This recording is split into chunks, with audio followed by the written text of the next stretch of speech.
Welcome back, night survivors, to Nakora Nights. Oregon snowstorms don't arrive gently. They erase roads, they silence phones, and they turn familiar places into frozen traps. When the snow starts falling sideways, help is hours away. And whatever's out there with you, it knows you can't leave. Tonight, we're uncovering 10 true Oregon snowstorm horror stories. Real encounters from drivers, hikers, and families who thought they could outrun the storm, until the storm closed in around them. Cars found buried with the engines still running, footprints leading away into white nothingness and never coming back. Knocks on doors during a blizzard when no one should be outside. These aren't winter legends, these are survival stories, and not everyone survived. Before we step into the whiteout, tell me, where are you watching from right now? And what time is it there? Because if it's cold and late, this video might feel a little too close to home. If you're brave enough to face the storm, hit like, subscribe, and comment below. I hear the wind. Now, turn the lights down, listen closely, and whatever you do, don't open the door when you hear knocking. This is 10 Untold Most Disturbing True Oregon Snowstorm Horror Stories. Let's begin.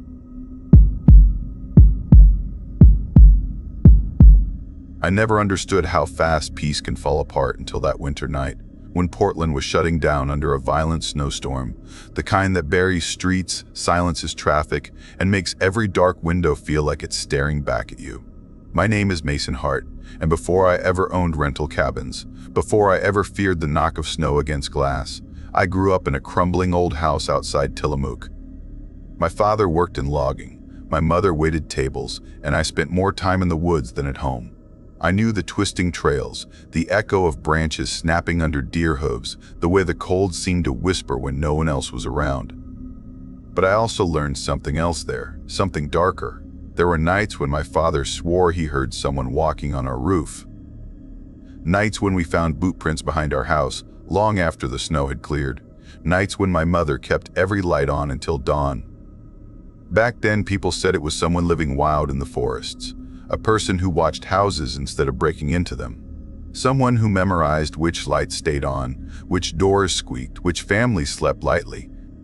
I thought I had outrun all of that when I moved to Portland, but fear has a habit of circling back.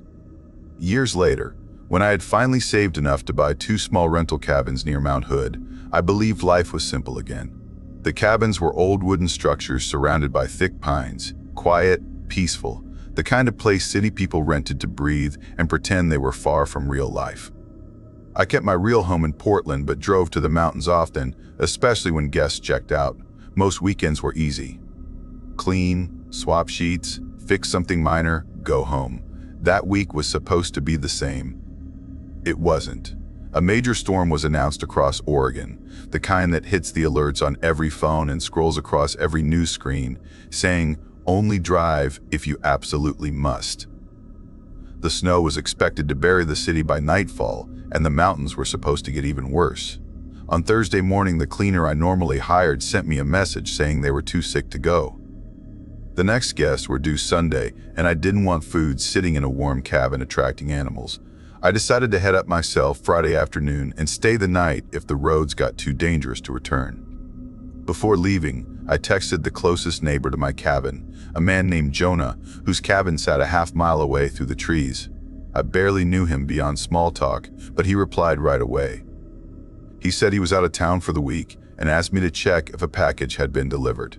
I agreed. I packed cleaning supplies, extra clothes, snacks, and an old pair of snow boots. Then I drove east. The closer I got to the mountain roads, the heavier the air felt, like the sky was holding something back. Thick clouds pushed low against the city, and by the time I reached the outskirts, wind had begun dragging loose snow across the streets. The storm hadn't arrived, but it was watching. I reached Jonah's place first, a lonely wooden cabin crouched beneath tall pine limbs. The snow was already layering the steps, but something felt wrong the moment I stepped out of the car. I saw boot prints around his cabin that didn't belong there. One set, deep, slow, circling around the walls like someone studying the windows. They were fresh. Not old, not melted. Fresh. My breath fogged in the air as I walked to peer around the side of his cabin. The tracks went straight to a window, paused there, then continued toward the back of the structure before vanishing into the tree line. Those woods had no trails. Whoever walked there knew the land. I sent Jonah a picture, and he called instantly. His voice sharpened when I told him the prints weren't his. He asked me to check the windows.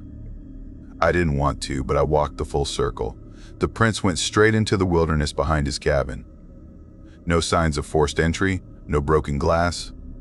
Just silent proof that someone had been there watching. He thanked me and said he'd deal with it when he got back. I drove uphill to my own rental cabin, trying to convince myself the prints meant nothing. But when I stepped out at my place, I saw old prints near the deck, probably from the last family who stayed. Nothing strange, nothing fresh. Relief washed over me. For one moment. Inside, the cabin was a mess. Dishes stacked, food wrappers everywhere, crumbs on the floor, blankets tossed around. Families seldom noticed how much chaos they created. I turned on music and started cleaning. Hours passed. As the sky dimmed, snow began falling, light at first, then heavier. I stepped out onto the porch for a breath and watched flakes sweep across the pines like cold dust. The wind was rising. The storm was coming. I returned inside to finish the bedrooms and vacuum the living room. That was when I heard it. A slow crunch in the snow outside. Then another, and another. Someone was walking around the cabin. The music didn't hide it. The sound cut through everything, deep and heavy, circling the building with purpose. I froze, listening. I looked out the closest window. Nothing. But the footsteps kept moving. My car was outside. Anyone out there knew someone was home. I quietly locked the door and stood still, waiting, my heart beating so loud it drowned the storm. After several minutes, the footsteps drifted away, swallowed into the wind. Fear stayed behind, thick and heavy. Snow was falling harder now, hammering the windows with white noise. I forced myself to call my sister in Portland. She tried calming me, saying storms can warp sound, that I was probably hearing branches snapping, ice falling, wind shifting snow. Maybe she was right. Maybe she wasn't. By evening, the storm had grown vicious. Visibility shrank to a blur of white. Wind pushed against the cabin so fiercely that the walls shuddered. I made a quick dinner, sat at the small wooden table and tried to settle my thoughts. But the cabin began making noises, those old building groans that carry through cold wood, long pops and sharp settling cracks. I tried to ignore them. I put on a movie, stretched on the couch, and listened to the storm thrash outside. Halfway through the movie came a new sound, a dull thump against the outer wall, then another, like someone knocking snow off heavy boots. I muted the movie. Silence followed. Then a soft dragging sound along the siding like fabric brushing against wood, slow and careful. Someone was right outside. My stomach tightened. I grabbed the fireplace poker and crept down the hall toward the bedroom windows. My footsteps felt too loud no matter how lightly I stepped. I reached the bedroom and saw the curtains flutter slightly, as if someone had just passed by on the other side. A faint shadow slid across the fabric. It lasted a heartbeat. Then came a single, light tap on the glass, just enough pressure to be deliberate, but not enough to break anything. I couldn't breathe. After what felt like forever, I snapped the courage to grab the curtain and yank it open. No figure stood there, but fresh prints marked the snow beneath the window, leading around the cabin toward the back. My throat dried out. I backed away. I debated calling the sheriff, but felt foolish. What would I say? Someone tapped on my window in a storm. Instead, I waited, gripping the poker so tightly my hand cramped. Hours passed. No more noises. No more shadows. Around midnight, exhaustion smothered me. I slipped into bed fully dressed, boots on the floor, poker beside me. I closed my eyes for only a moment. A heavy thud shook the ceiling, then another. Then slow, shifting footsteps directly above me. Someone was walking on the roof. Snow doesn't make noises like that. Wind doesn't step toward the edge of the cabin. Ice doesn't move with intention. Someone was up there. My breath shook uncontrollably. I whispered panic into the dark, repeating, "Please, not again, and keep moving. Please, keep moving," as the footsteps crossed the roof toward the far corner. Then silence. I grabbed my phone and dialed the sheriff's office. I tried holding my voice steady as I explained. The dispatcher didn't laugh. She just told me a deputy was on the way. Though the roads were rough, she estimated 15 minutes. 15 minutes felt like hours. I waited on the couch, eyes locked on the front window, storm howling around me. Eventually, a faint engine sound reached the cabin. Headlights flashed across the snow. A knock hit the door. "Sheriff's Department." "You can open up." I let the deputy inside. His badge read Deputy Reeves. Snow clung to his jacket and hat. His face was young but serious. "You said someone was on your roof?" I nodded and told him everything. The footsteps, the tapping, the prints. He didn't question my sanity. He stepped back into the storm to investigate. I paced the living room until he returned. His voice was steady, but his eyes were alert. "You weren't imagining it. There are prints up there, shaped from someone climbing onto your AC unit, pulling themselves up and walking across the roof." My chest tightened. Why would someone do that? He looked toward the dark windows, snow hitting his coat. "People wander during storms," he said. "Maybe someone lost, maybe high, maybe checking cabins for ones that look empty. But climbing onto roofs is different. That's not usual." He advised me to stay until morning. He would patrol the area and ask me to call if anything else happened. When daylight finally came, the storm quieted. Snow lay thick like icing across the porch. I stepped outside and saw the prints he mentioned, faint but real, leading from the AC unit up the roof, then dropping down into the deep snow where they vanished toward the forest. My skin prickled. Someone had stood above me in the dark, listening to me breathe. I cleaned quickly, packed the car, and left as soon as the roads were plowed enough to move safely.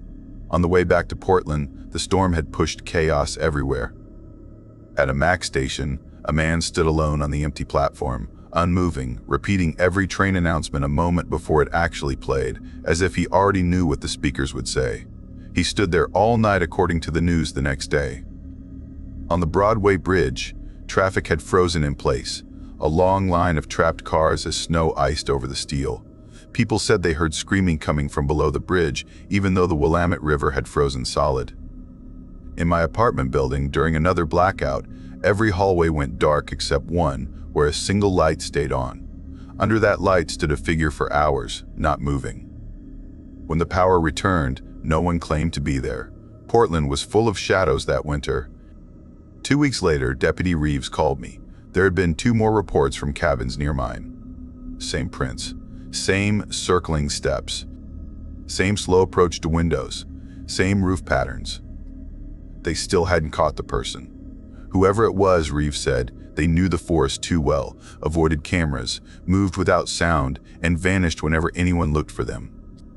He told me to be cautious. I still check the roof every time I return to the cabin. Sometimes, when the snow starts coming down hard, I swear I hear the soft thump of boots pacing overhead again.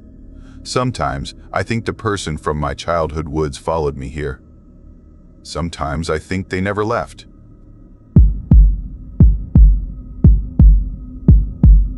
I never understood how one season could bend a person until they never stood straight again, and I never thought a single storm could stain every winter after it, but that was before everything changed for me. I was a kid back then, just a student at a small community college in Eugene, Oregon, the type who minded his own business, kept good grades, and believed danger only belonged in stories. Snow never scared me, storms never bothered me, and being alone never felt like a threat. My name is Micah, and I learned the truth on a night I still try not to remember. Back then, I lived in a campus dorm at the far edge of the college grounds, a long brick building that always felt colder inside than it looked from the snow-covered paths outside. People said it was old heating, and maybe that was true, but I swear even on calm nights the halls felt like they held their breath. I picked that dorm because it was quiet. I liked quiet. I liked finishing homework without noise, and I liked keeping to myself. My roommate had dropped out mid-semester, so I had the place alone, and I thought that was a good thing, at least until the storm came. The forecast warned everyone for days that a strong front was heading toward Eugene, stronger than average, strong enough to shut down flights and close highways. Classes were canceled, campus staff told everyone to stay inside, and the dorm doors locked for safety just before 7:45 p.m. The wind grew wild outside, shaking the windows and dragging long fingers of snow across the courtyard. At first, staying inside felt almost cozy, like a forced break, but that didn't last long. The first strange thing happened an hour after lockdown. I was studying on my bed when the fire alarm shrieked through the halls, loud enough to make my chest jump. I dropped my pen, frowned, and waited for someone to shout all clear, but nothing happened. No smoke, no burning smell, no footsteps rushing past my door. Then the alarm stopped as suddenly as it started. I thought maybe the wiring froze or the sensors glitched from the cold. Stuff like that happens in old buildings. 10 minutes passed before it happened again. Another sharp blast echoing through the empty halls, then silence so heavy I could hear the snow hitting the windows. I stepped into the hallway, expecting other students to peek out, but every door stayed shut. The whole place felt abandoned, like everyone vanished between one alarm and the next. I walked back inside, turned on a desk lamp, and tried to settle my nerves, telling myself it was nothing. Around 9:15 p.m., the storm outside grew worse. The wind roared along the windows like something trying to claw through.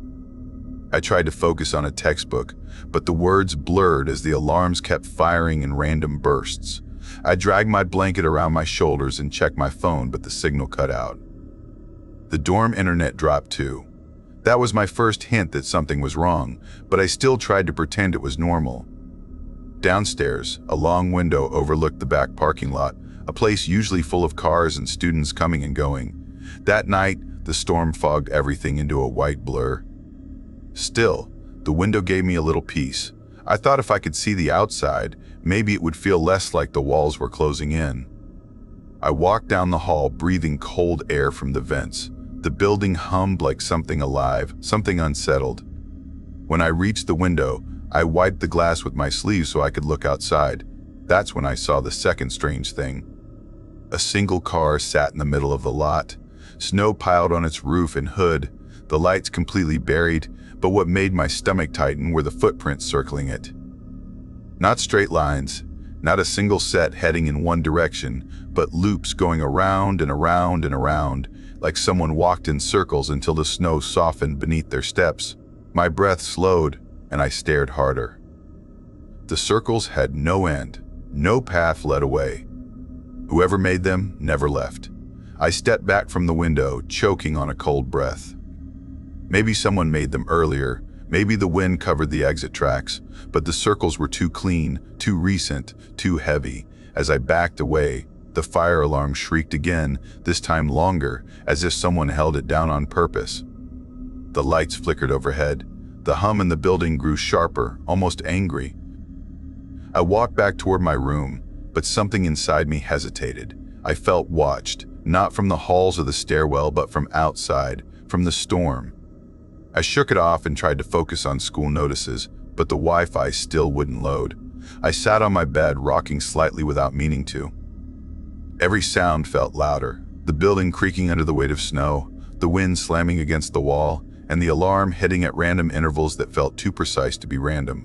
By 10:20 p.m., I couldn't sit anymore. I needed a distraction, so I put on my coat and went to the small gym room by the dorm's lower level.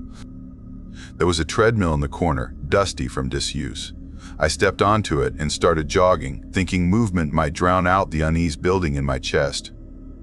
The gym had long mirrors along one wall and another wide window facing the river trail behind campus.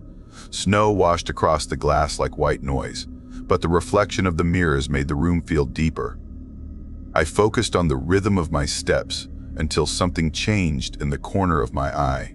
At first, I thought it was a trick of the light, something shifting in the reflection, but then it happened again. Someone was running beside me in the mirror, keeping perfect pace, but no one stood next to me on the floor. The reflection showed a dark shape matching my stride, but the space beside me was empty. My legs faltered, and the treadmill belt dragged me forward. I hit the safety bar and stumbled off. When I looked back at the mirror, the shape was gone. My breathing grew uneven. I backed away from the treadmill and stared at the window facing the trail. The snow outside thinned for a moment, giving me a glimpse of the river. A dark figure ran along the trail, moving fast, too fast, its legs cutting through deep snow like water. I couldn't see its face, just its outline, slender and tall, leaning too far forward as if pulled by something. I pressed closer to the window. The figure stopped. It turned toward me. And even through the storm, even through the frost, I felt its attention land on me like a cold hand closing over my spine. I ran back to my room and locked the door. I didn't turn the lights on. I just sat on the floor with my back against the dresser, listening to the fire alarm scream again, then stop, then scream again. Something outside thumped against the brick wall. Something scraped along the windows. I covered my ears, but the sound still reached me. Around 11:10 p.m., the footsteps started in the hallway. Heavy, dragging, slow footsteps that didn't match any student I'd ever heard. The storm outside roared, yet the sound inside was louder, clearer, too close. I held my breath as the steps reached my door. The fire alarm went quiet. The whole building fell silent, as if waiting. A shadow paused under the door. I saw it move, stretching long across the floor. My chest tightened until I couldn't breathe. The steps leaned close, right against my door, as if listening. I didn't make a sound. Then, slowly, the handle rattled. My heart thudded hard enough to hurt. The fire alarm suddenly blared again, loud enough to shake the air, and the shadow flinched away. The footsteps retreated down the hall, slow at first, then faster, scraping along the floor like someone dragging metal behind them. I stayed on the floor for what felt like hours, but only 15 minutes passed before the next noise came, a sharp bang against my window, then another. Then a low voice calling my name, not shouted, just spoken like someone standing inches away from the glass. I crawled toward the window and peeked through the corner of the curtain. No one stood there, but the snow was marked with deep trenches, as if something had crawled up to the window, pressed against it, then slid away. My phone buzzed suddenly. A campus alert flashed across the screen. Campus patrol is delayed. Stay inside. Do not respond to noises in hallways. Do not open doors for anyone. That last line made my stomach twist. I felt like the building itself was holding secrets, like something moved through it that didn't belong in a place made for students and books and boring lectures. The fire alarm blasted again, so loud the lights flickered. I stood, shaking, and pressed my hand to the door, listening for movement. Nothing. Silence grew so thick it felt like it waited for my next action. I decided staying still would get me nowhere. I opened my door a crack. The hallway was empty, but long drag marks streaked the floor, leading toward the stairwell. I stepped carefully over them, breathing shallow.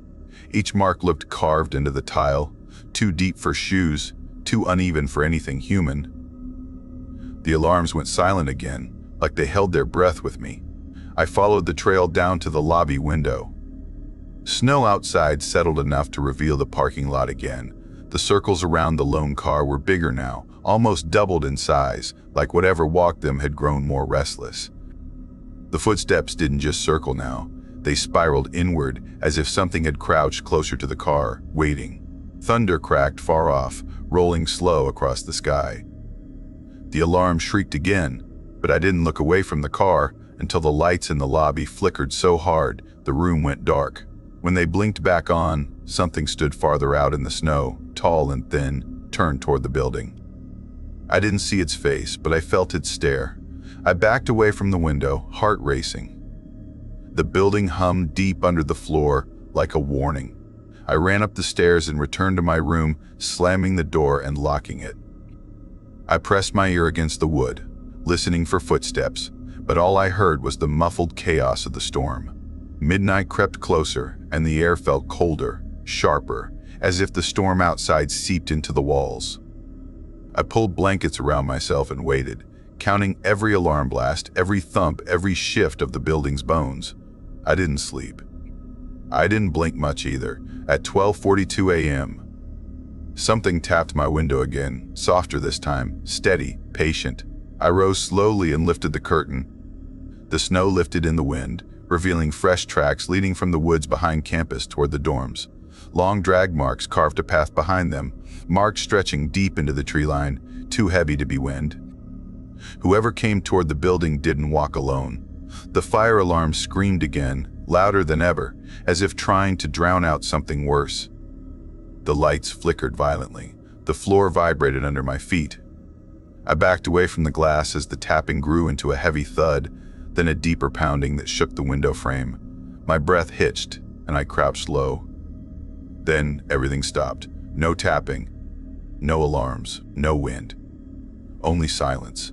The quiet felt wrong, too sudden, too complete, like the storm itself froze. I couldn't move. I couldn't think. I waited for something to break the silence, and when it did, it wasn't outside. It was behind me. A soft exhale, a cold breath against the back of my neck. I spun around, but nothing stood there. The room looked the same, but the air felt heavier, colder, like someone had been inches away only seconds earlier. My chest clenched tight. I pressed myself against the far wall, heart pounding. The dorm lights flickered again, then finally died. Darkness swept the room. I tried to calm my breathing, but the silence pressed in until it felt like it had weight. My phone flickered back to life for a brief moment, showing a final campus alert. Do not go near the windows. Do not trust reflections. Do not follow footprints. The screen dimmed again. Then the fire alarm triggered one last time, long and shrill, echoing through the dark halls like a scream. I stayed on the floor until the alarm faded into the storm's muffled roar again. I didn't sleep that night, and I didn't open the door again until morning when the storm finally broke. Campus patrol said they found strange tracks in the snow around the dorm, tracks too deep to match any person, but they blamed drifting snow and bad lighting. They didn't see what I saw. They didn't see the figure turning toward the window. And they didn't see the long drag marks leading into the woods, marks that matched nothing human. I moved out of that dorm the next week. I switched rooms, switched routines, switched everything I could, but winter still feels different to me now. Snow is no longer quiet. Storms are no longer harmless. Every winter night carries the memory of that storm, and every reflection still makes me check twice. Because I learned something real that night in Eugene. Something walked through that storm. Something watched us. And something wanted inside.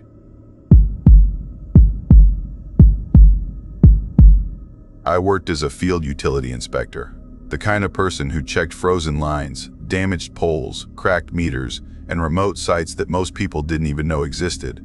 I told myself it was good pay, good hours, steady work.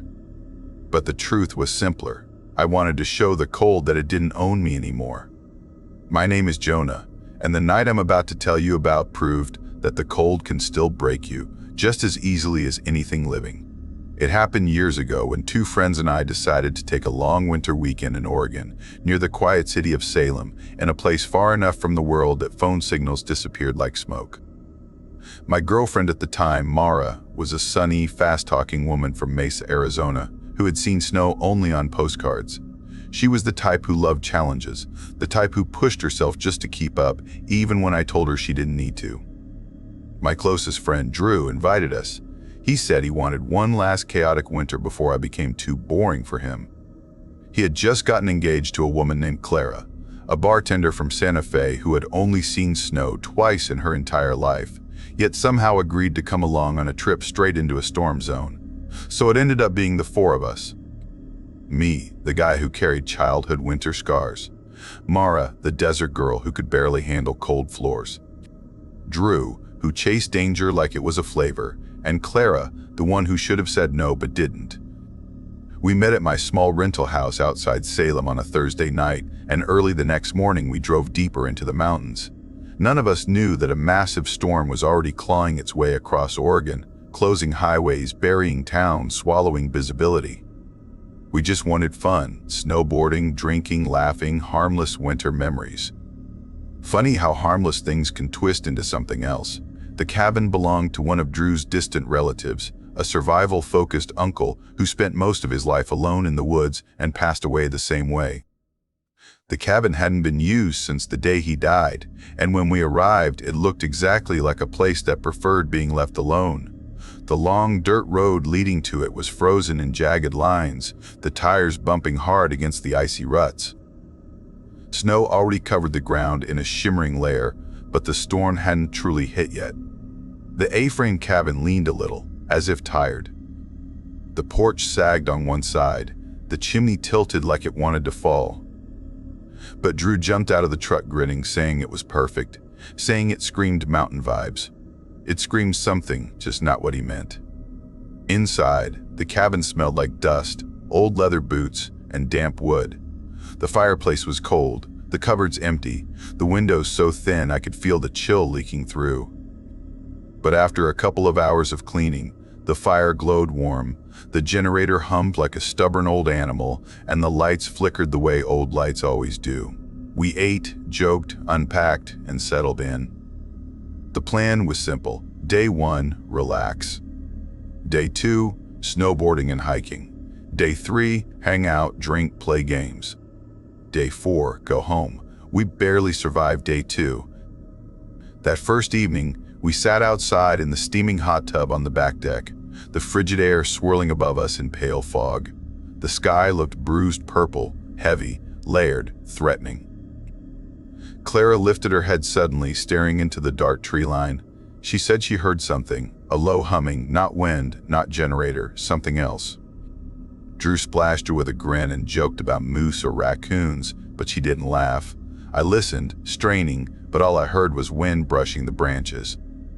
She insisted it was different. Mara whispered that it felt creepy. I should have taken that moment seriously. Instead, I leaned back, let the heat relax my shoulders, and ignored the small, quiet alarm rising inside me. That was mistake number 1. I woke at 2:17 a.m., not to a sound, but to a silence so thick it felt unnatural. The cabin walls didn't creak, the fire didn't pop, the generator didn't hum. I stepped outside onto the porch, and the storm had swallowed everything. Snow poured from a sky so white that it almost glowed. The wind knifed through the trees, yet somehow everything felt muffled, as if the world was wrapped in cotton. The temperature cut through my jacket and slapped my lungs, but the strangest thing was the air itself. It felt like it vibrated, like the ground hummed beneath my feet. I could not explain it. Inside, everyone slowly woke up. Drew was already tying his boots, excited for a morning hike toward a nearby ridge. He said we should go without snowboards, just explore. He loved storms. He loved danger. He asked if I was down. I agreed, even though something inside me whispered not to. Mara stayed back with Clara, planning a movie day with blankets and hot chocolate. Warm, safe, sensible, better than what I chose. Drew and I set off around 9:20 a.m., snow slamming sideways, visibility barely a few feet. The narrow trail sliced between tall pines that bowed under the weight of the storm. Drew laughed, calling the storm incredible, while I kept glancing behind us. I didn't know what I expected to see. Maybe nothing, maybe something. The storm made the forest feel strangled, wrapped tight, as if the whole mountain was holding its breath. Halfway up the ridge, Drew yelled over the wind, saying nothing in the world could beat this. I was about to answer when I heard a sound that froze me in place. A low, drawn-out moan, deep and human, coming from somewhere behind us. I spun around, snow blinding my view. Drew asked what I heard, and then the moan rolled again, louder this time. It vibrated through the ground, through my boots, through my chest. Drew stood still now, his grin fading, his face shifting into something more serious. He said maybe it was wind, but wind didn't sound like that. I knew the difference because childhood had taught me. But neither of us wanted to admit fear, so we kept going. That was mistake number 2. The footsteps came next. At first, only faint crunching, slow and steady, as if someone was walking exactly behind us, but staying just out of sight. Drew stopped, listening hard. I nodded. Someone was behind us. But who would be out here, dressed for a storm like this, climbing a ridge that even locals avoided? I yelled out, asking if anyone was there. No answer. Only the crunching, matching our pace perfectly, not rushing, not falling back, not slipping in the deep snow. People slip. People stumble. Whatever followed us didn't. We pushed faster, hearts pounding. Every few steps I checked my phone, hoping for signal. Around halfway back, my phone buzzed. Weak connection. 7 missed messages from Mara. My stomach twisted as I read them. She said someone was outside the cabin. She said 2 people were walking slowly around the house. One of them looked in through the living room window, watching them. She begged us to answer. She asked where we were. I tried calling her, but the call dropped instantly. Drew's face emptied of color when I read the messages aloud. We ran harder than I thought possible in that deep snow, slipping, stumbling, pulling ourselves up, racing toward the cabin. The moaning behind us grew louder, heavier, angry, as if whatever followed us didn't like being ignored. Drew grabbed my sleeve at one point because he said it sounded closer. I refused to look back. When the cabin finally appeared through the storm, relief hit me so hard I almost dropped to my knees. We banged on the door, and Mara yanked it open, trembling, pale, eyes red from crying. She told us about the figures again. She said one stood so close to the window she could see frost gathering on his eyelashes, except he didn't seem cold, not even shaking. Clara added that the figures weren't wearing winter clothes. One wore a hoodie, jeans, and bare hands, no gloves. No hat, no frostbite. Drew whispered that no one could survive out there dressed like that. Mara snapped that she knew that already, asking what they saw up on the ridge. I didn't answer because I wasn't sure how to describe it. Night fell too fast, the storm screaming against the walls, snow piling higher. We tried distracting ourselves with a movie, but around 7:45 p.m., someone knocked on the front door. 3 hard, heavy knocks that shook the frame. Mara gasped. Clara hid behind the couch. Drew reached for the shotgun he found earlier. We didn't move toward the door.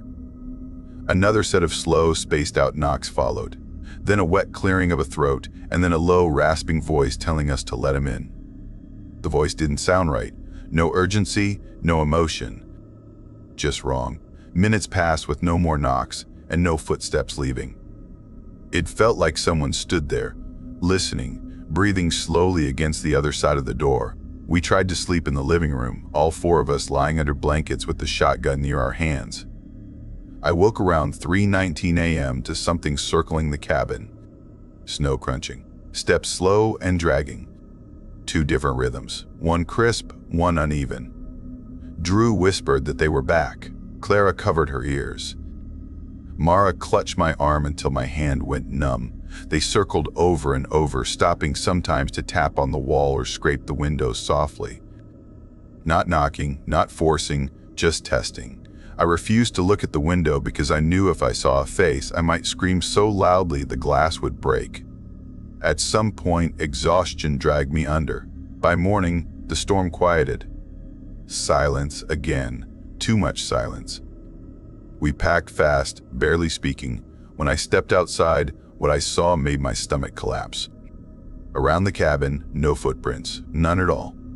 The snow wasn't deep enough to erase everything. Not after hours of circling, but the snow was smooth, perfect, untouched. As if nothing had ever been there, as if the storm had swallowed the evidence. Mara whispered, asking where the figures went. None of us had an answer. On the drive back to Salem, we stopped at a gas station, and the attendant told us about a man found frozen outside a government building that morning, standing upright, eyes open, as if waiting for something. He said mailboxes in one entire neighborhood were found open after the storm, every single one. And he mentioned that a lone streetlight stayed on all night on a rural road with someone standing beneath it, not moving, not speaking, until dawn came and the snowplow passed. No one talked after that. Not in the truck. Not when we reached Salem. Not for weeks. Every winter since then, when the wind rattles my windows, when the storm presses against the house, when the cold crawls down the walls, I think about the voice outside that cabin, the knocking, the moaning in the woods, and the way something walked with us through that endless white. And I pray to anything listening that I never hear that sound again, because whatever followed us that night in Oregon was not human, and I do not think it stayed behind in the snow.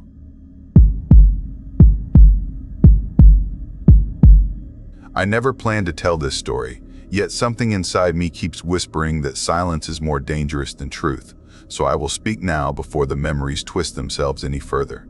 I need you to understand what happened during the Oregon snowstorm, because if I keep it buried, the cold will come for me again. I grew up where winter felt like a creature, heavy and breathing, but Bend, Oregon taught me that a place can hide hunger beneath calm skies. People move here for clean forests and white mountains, but not all snow is innocent. Some storms fall like teeth, and the one that struck last December carried something older than the town, something patient, something waiting.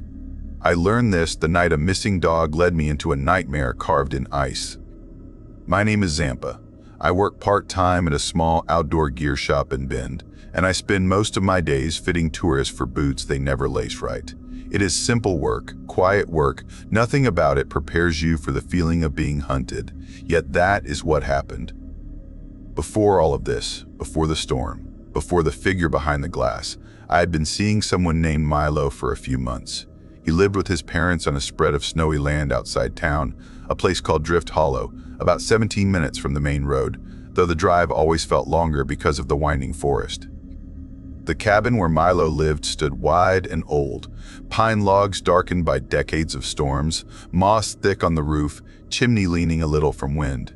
His parents, Grant and Tessa, were kind people, warm in the way some mountain families are, giving you stew before you even sit down. A few weeks before everything went wrong, Grant brought home an 8-week-old Malamute pup named Frost. Soft gray fur, bright eyes, clumsy paws, the kind of dog that believed the world existed purely for affection. Frost loved me in a way that felt pure, jumping into my lap each visit, leaving small muddy smudges on my clothes. He never ignored a call, not once, not even when distracted by blowing leaves. So when he failed to come running that night, the fear hit fast. The forecast said snow would roll in sometime early Saturday morning, but Oregon storms rarely honor schedules. That Friday evening, around 6:20 p.m., heavy clouds were already sinking low, bruised silver along the horizon. By 7:10 p.m., sharp winds scraped ice against the cabin's siding like claws. By 7:45 p.m., the storm had begun muttering through the trees with a strange rhythmic hiss the locals called needle noise, as if the air itself was whispering warnings. A little after 8, Grant stepped outside to bring Frost in, expecting the usual playful bark. But the yard was quiet, too quiet, the sort of quiet that sits heavy on your ribs. "Maybe he is by the shed," Milo said, trying to sound calm as he limped toward the back door with the heavy orthopedic boot on his left foot. He had fractured 2 small bones slipping on black ice earlier that week, so he moved slower than usual. We called again and again, but only Wind answered. I felt my stomach tighten with a sense I could not name. Something was wrong. The quiet was wrong. The air felt wrong. I hurried into the mudroom, grabbed my boots from the hook, and tried to shove my feet inside fast. Snow tracked in from earlier had melted into slick water across the tile. As I pulled on the second boot, trying to hop closer to the back door, my foot slipped. The fall came fast. Too fast for thought. My knee slammed the ground, pain shooting up my leg, and I felt myself tipping backward hard. I remember thinking my skull would crack on the floor, but it didn't. Because right before impact, 2 strong hands caught me. One pressed my back, the other gripped my shoulder and held me upright with steady pressure. Warm, solid, unmistakably human. I felt 5 fingers. I felt strength. I felt someone stabilizing my weight.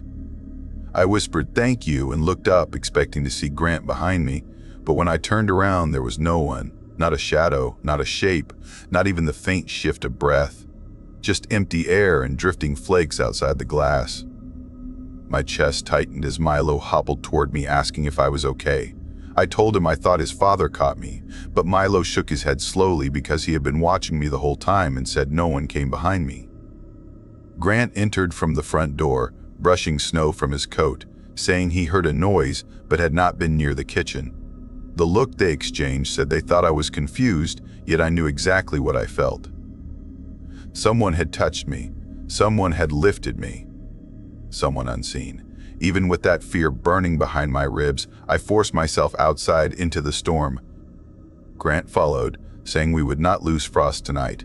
Wind slapped our jackets. Snow swirled in violent white spirals that stole my breath.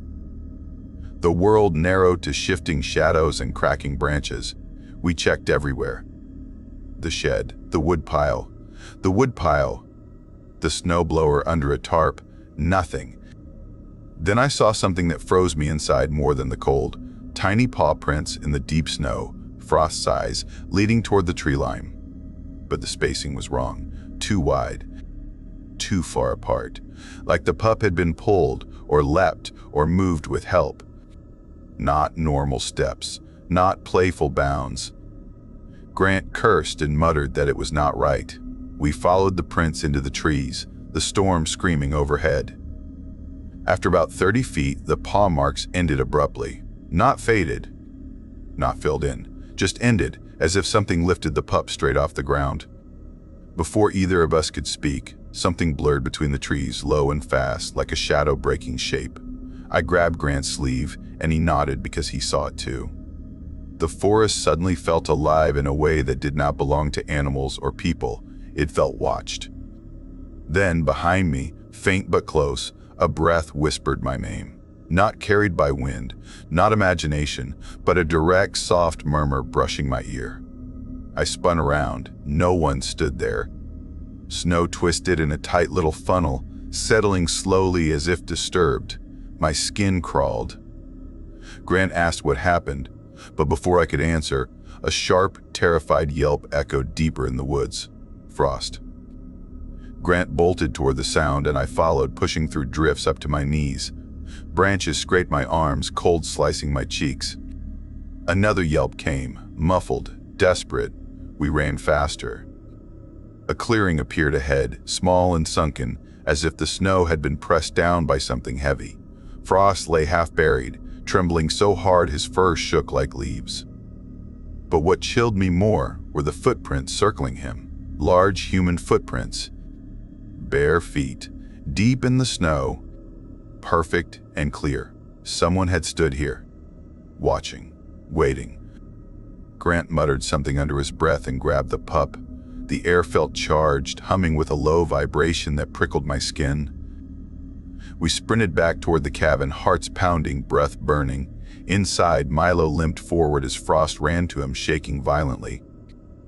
Grant locked all the doors and windows before turning to me with serious eyes that did not look puzzled anymore. He asked what I saw out there. I hesitated and said only that there were strange footprints, human ones, bare ones. Milo frowned, confused about why anyone would walk barefoot in this cold. Grant fell silent, the kind of silence that hides old fear. He eventually muttered about mountain stories, ancient warnings, things the locals whispered about when storms came early.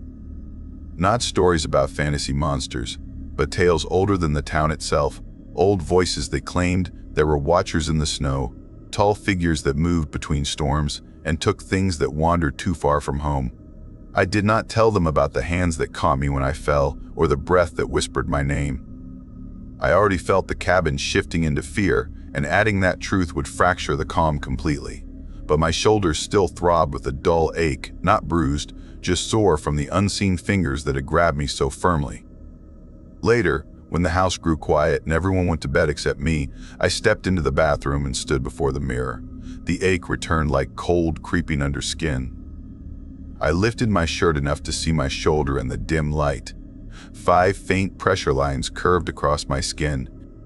Not bruises, not scratches, just marks, like 5 cold fingers pressing into flesh hours before. Outside the window, past the snow, past the whipping wind, a tall, thin figure stood at the edge of the yard, motionless, barefoot, watching. Its outline was faint but clear enough to freeze my breath. I felt something coil inside me, a cold dread that twisted my spine. The figure tilted its head slowly, like it recognized me. Then a gust of wind sliced across the glass, and when it settled, the figure was gone. I tried to sleep that night, but every time I drifted close, I heard faint crunches on the snow outside, slow and deliberate, like someone pacing without needing warmth. Frost whimpered beneath Milo's blanket. I could not shake the feeling that something stood beyond the walls, waiting for a moment I could not predict. The next morning, the storm doubled in strength, trapping us. The roads were gone under thick drifts. Grant stepped out briefly to check the deck and saw fresh ski tracks appearing near the cabin, perfectly formed lines curving through untouched snow. But they did not return downhill as they should have. They simply appeared out of nowhere and vanished into the woods like someone skied toward the cabin, then evaporated into thin air. Later that afternoon, I saw a car crawling along the distant mountain road near Drift Hollow. Its headlights glowed bright in the storm, but they never flickered, never dimmed, never bent through the snowflakes. Just steady beams and impossible stillness, following our stretch of forest as if tracking something. When I blinked, the car was gone, no tire marks in the snow where it should have been. By evening, the storm swallowed the sky entirely. Around 6:29 p.m., Grant found a backpack near the tree line. Not ours, not any neighbors. A hiker's bag covered in ice. Inside was a phone still recording, battery nearly gone, lens pointed upward at nothing but swirling flakes. The audio carried faint breathing and a deep dragging sound, like something pulling across snow mixed with low human murmurs. Then, silence. My skin felt like it might crawl off my bones. These were signs, messages, warnings. Everything around us felt watched. That night, the wind battered the cabin like fists. I tried to pretend the marks on my shoulders were fading, but the ache returned each time the storm surged. The lights flickered twice, then steadied. Frost refused to leave Milo's side. His tiny body shook whenever the wind whistled in that strange rhythmic needle noise. Around 2:17 a.m., I awoke to a soft tapping, not on the window but inside the walls. Slow at first, then faster, like fingers dragging across wooden beams. I sat up, heart pounding. Milo slept through it, exhausted from pain. The tapping stopped abruptly, replaced by a low groaning creak from the roof. The cabin felt like it was sinking under a heavy weight. I whispered into the dark, asking who was there, though I already feared the answer. A voice brushed the edge of my mind then, faint but familiar, sounding like the same presence that whispered my name in the woods. It murmured something I could not fully understand, a warning or a calling, layered with cold. I stepped quietly into the hallway and felt the temperature drop sharply, breath misting even indoors. Snow rattled against the windows as if thrown by hands instead of wind. The front door shuddered once, twice, like something pressed against it. Then came footsteps on the porch, bare ones. Slow, heavy. Right outside. I backed away as Frost began to whine, a thin, terrified sound. Something moved past the living room window, tall enough that its silhouette filled the upper half of the frame. I pressed myself against the wall. The footsteps paused inches from the door. The doorknob twitched. I wanted to scream for Grant, but fear held my throat. The knob turned a little more, then stopped, as if the thing on the other side was testing the strength of the wood. After what felt like forever, the footsteps drifted away, slow and deliberate, fading into the distance until only the storm remained. The next morning, bare footprints circled the cabin. Not human-sized, larger, longer, each print pressed deep into the snow. They matched the size of the ones in the clearing around Frost. Grant insisted we stay indoors. But I feared the cabin was no longer safer than the woods. The storm was thinning by late afternoon, turning into a haunting silence that felt heavier than noise. By dusk, I felt drawn to the bathroom window again. I approached it slowly. The yard looked still except for the tall shadow standing exactly where it had before. The same tilt of the head. The same silent watching. This time it raised an arm slowly, pointing toward the forest behind the cabin. I could not breathe. I could not move. Something inside me understood. This gesture was not random. It was intention, purpose, claim. Grant called my name from the hallway, breaking the moment. When I looked back, the figure was gone again. As night fell, I felt the presence strengthen. almost like it had found a doorway between its world and ours through me. I kept remembering the hands that caught me, the whisper in the trees, the marks on my shoulders. Why would it save me from falling only to haunt me now? Why would it seek me? Near midnight, the storm finally broke, leaving an eerie stillness. Milo slept deeply again, his breath soft. Frost had his nose buried in blankets, trembling. The quiet grew heavy. Too heavy. I stepped into the living room and saw something that tightened every muscle in my body. The front door stood slightly open, just an inch, snow drifting across the threshold. We had locked it. I knew we had locked it. I walked toward it, feet numb with dread. A single bare footprint marked the snow inside the doorway, one step inside the home. Only one, as if whoever stepped in changed their mind or was interrupted. A low hum drifted through the cabin, like wind filtered through a hollow throat. I turned slowly. Nothing was there, but the hum followed me, threaded through the air itself. I felt cold fingers brush my shoulder again, invisible but undeniable. This time the grip was gentler, almost guiding, almost pleading. I whispered into the empty room, asking what it wanted, but no answer came. Outside, faint ski tracks appeared again, fresh lines forming on untouched snow even though no one stood there to carve them. They moved toward the trees, steady and deliberate, then faded out before reaching the hill. Something was drawing near. Something unfinished. Something that had chosen me long before I understood. As the cabin grew colder, I felt a shift behind me, the air thickening as if a presence stood inches away. I closed my eyes because I already knew it was the same being who caught me when I fell, the same one who whispered my name, the same one watching from the yard. I felt breath against the back of my neck, slow and cold. I wanted to turn around, yet my body locked. The breath lingered, steady, almost patient. When I finally found enough courage to open my eyes, the shadow stretched long across the floor, far longer than any human could cast. It pulsed once, then disappeared. The storm ended, but the silence that followed was worse than wind. Nothing felt normal anymore, not the house, not the land, not the air. I do not know why it saved me. I do not know why it marked me. I only know winter in Bend has never felt like winter again. It feels like a door left open somewhere deep in the trees, a door that was never meant to be found. Sometimes at night, when everything is still, I hear soft footsteps outside, slow and bare, circling the home in smooth, even loops. Frost never sleeps soundly. Milo thinks I am just shaken by what happened, but he has not seen the faint pressure marks reappear on my shoulder when I wake from dreams where snow whispers my name. The storm ended, yes, but something stayed. But something stayed.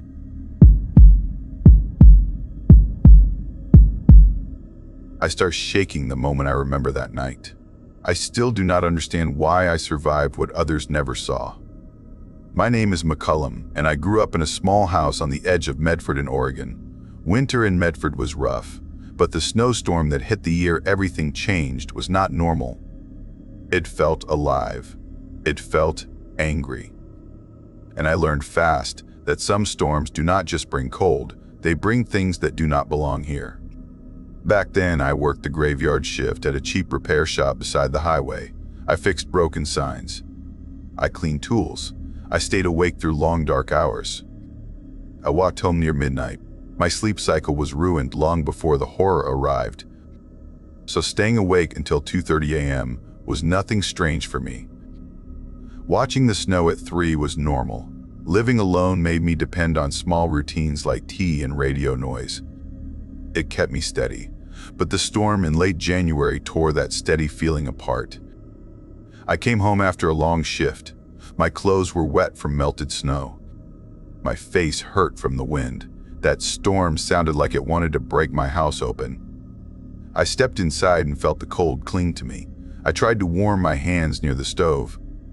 My breath left little clouds in the air. I muttered to myself about Oregon winters, about how the town felt like it was trying to freeze the soul out of me. I checked the blinds because I always looked at my old pickup during storms. I worried it would slide away or get crushed by a falling branch, Snow moved across the window like waves of white static. I could barely see the street lamp across the road. Then something moved. 2 figures, side by side, walking down the center of the snowy street at 3:20 a.m. during a blizzard that should have pushed them to the ground. My first thought was not ghosts. I was not that type. I always blamed strange shapes on bad light or tired eyes.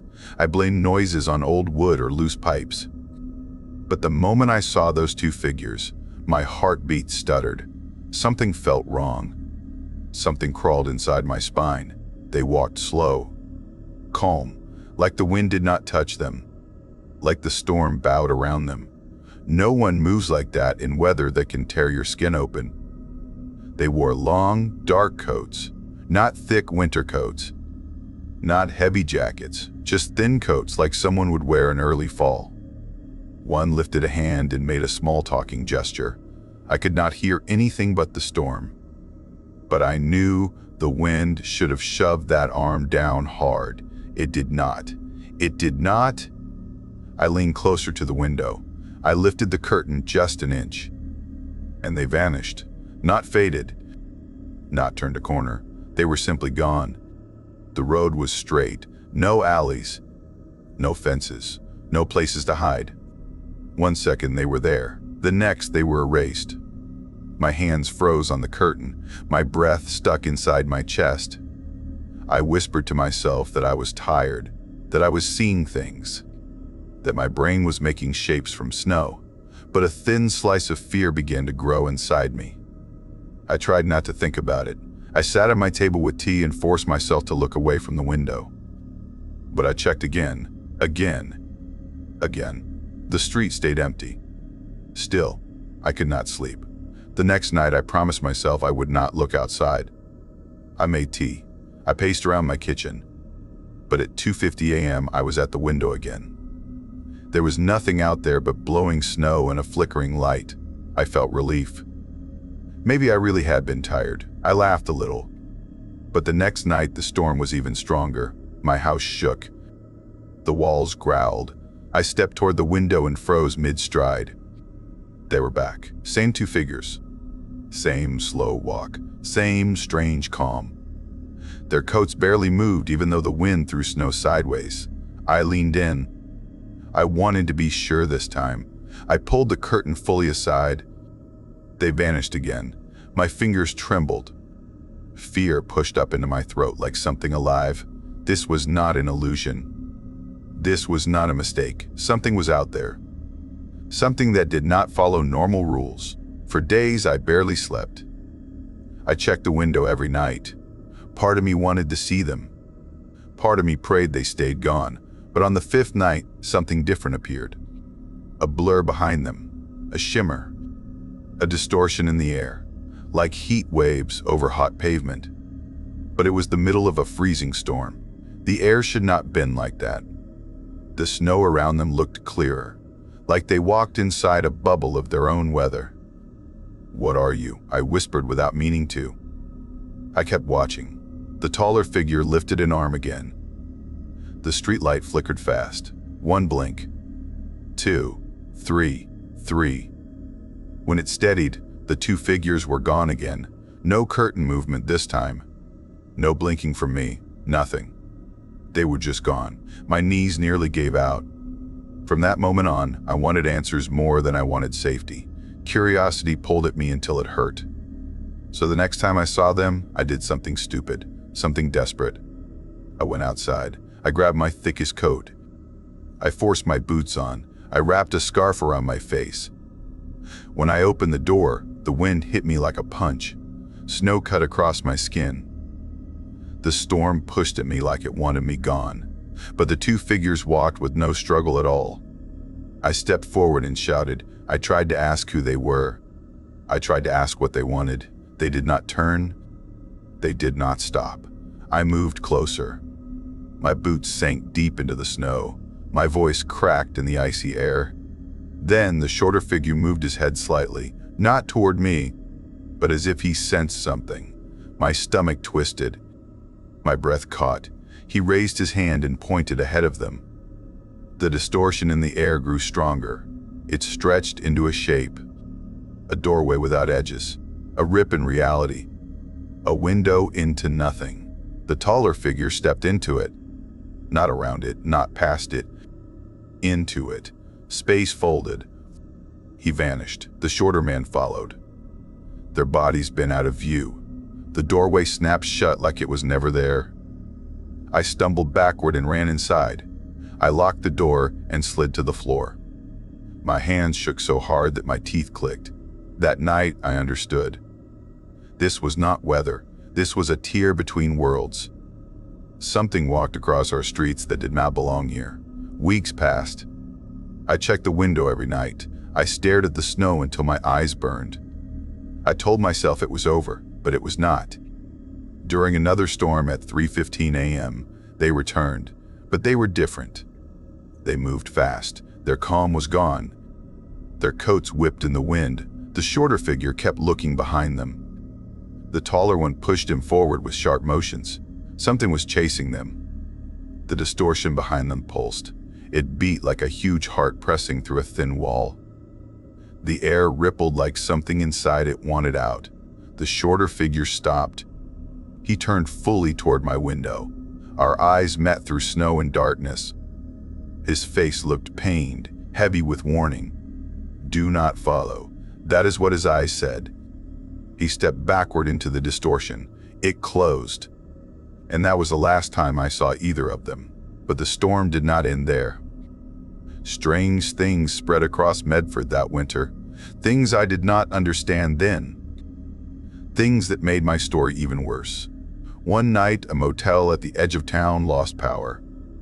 All rooms dropped to freezing except one, room 7. No one was checked in, yet the heater in that room glowed warm like someone was living there. The manager swore he heard footsteps inside but found only melted snow on the carpet and a coat draped over a chair. Another day, every car in the motel lot was covered in thick snow except one old sedan. It was spotless, dry. The snow around it was untouched, as if something had stood there protecting it from the storm. A grocery store near the highway found one freezer open, not torn open, not broken, cleanly opened as if someone gently lifted the handle. Inside were no groceries, only personal belongings. Gloves, a scarf, a cracked phone, a notebook with a drawing of a doorway that looked like the one I had seen in the road. No one claimed the items, but the worst part happened a week after the two figures vanished. I saw footprints in my yard, long strides, deep marks, 2 sets. They went across the snow and stopped right under my kitchen window. The snow beyond was untouched. No trail leading away, no trail leading to it. Just footprints that ended at my wall. It meant they had been watching me long before I stepped outside. It meant I was never the one observing. They had been aware. They had been close. They could have reached me if they wanted. After that night, I kept tea near me, not for comfort, but for something familiar to grip when panic rose in my chest. My life felt different. My skin felt different. I lived every day with the fear that the doorway would open again. People asked why I still lived in Medford, why I never left the house on the edge of the woods, why I stared outside during storms like I expected someone to return. I could never tell them the truth. They would not believe that two beings walked through storms untouched. They would not believe I saw a doorway to another world. They would not believe a man looked at me with sad eyes before stepping back into that impossible place. The storm that year taught me that our world is not sealed shut. There are thin places where other things slip through, some harmless, some lost, some running from something far worse. I do not know which kind I saw. I do not know why they kept coming back. I do not know what chased them through the storm that final night. I only know this. When the snow piles too high, when the wind howls too long, when the lights flicker at 3 in the morning, I feel something press against the air outside. Like a breath, like a memory, like a doorway waiting for the right moment to open again. And every winter I ask myself the same question. What if the next thing that steps out is not trying to escape? What if it is trying to find me?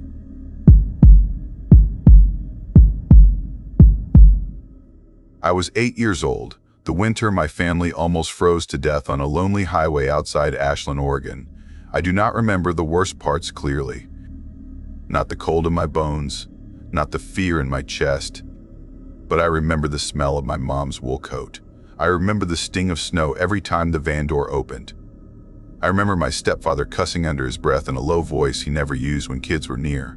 But the story was not one I carried by myself. It carried me. My mom told it every year. At holidays, at family dinners.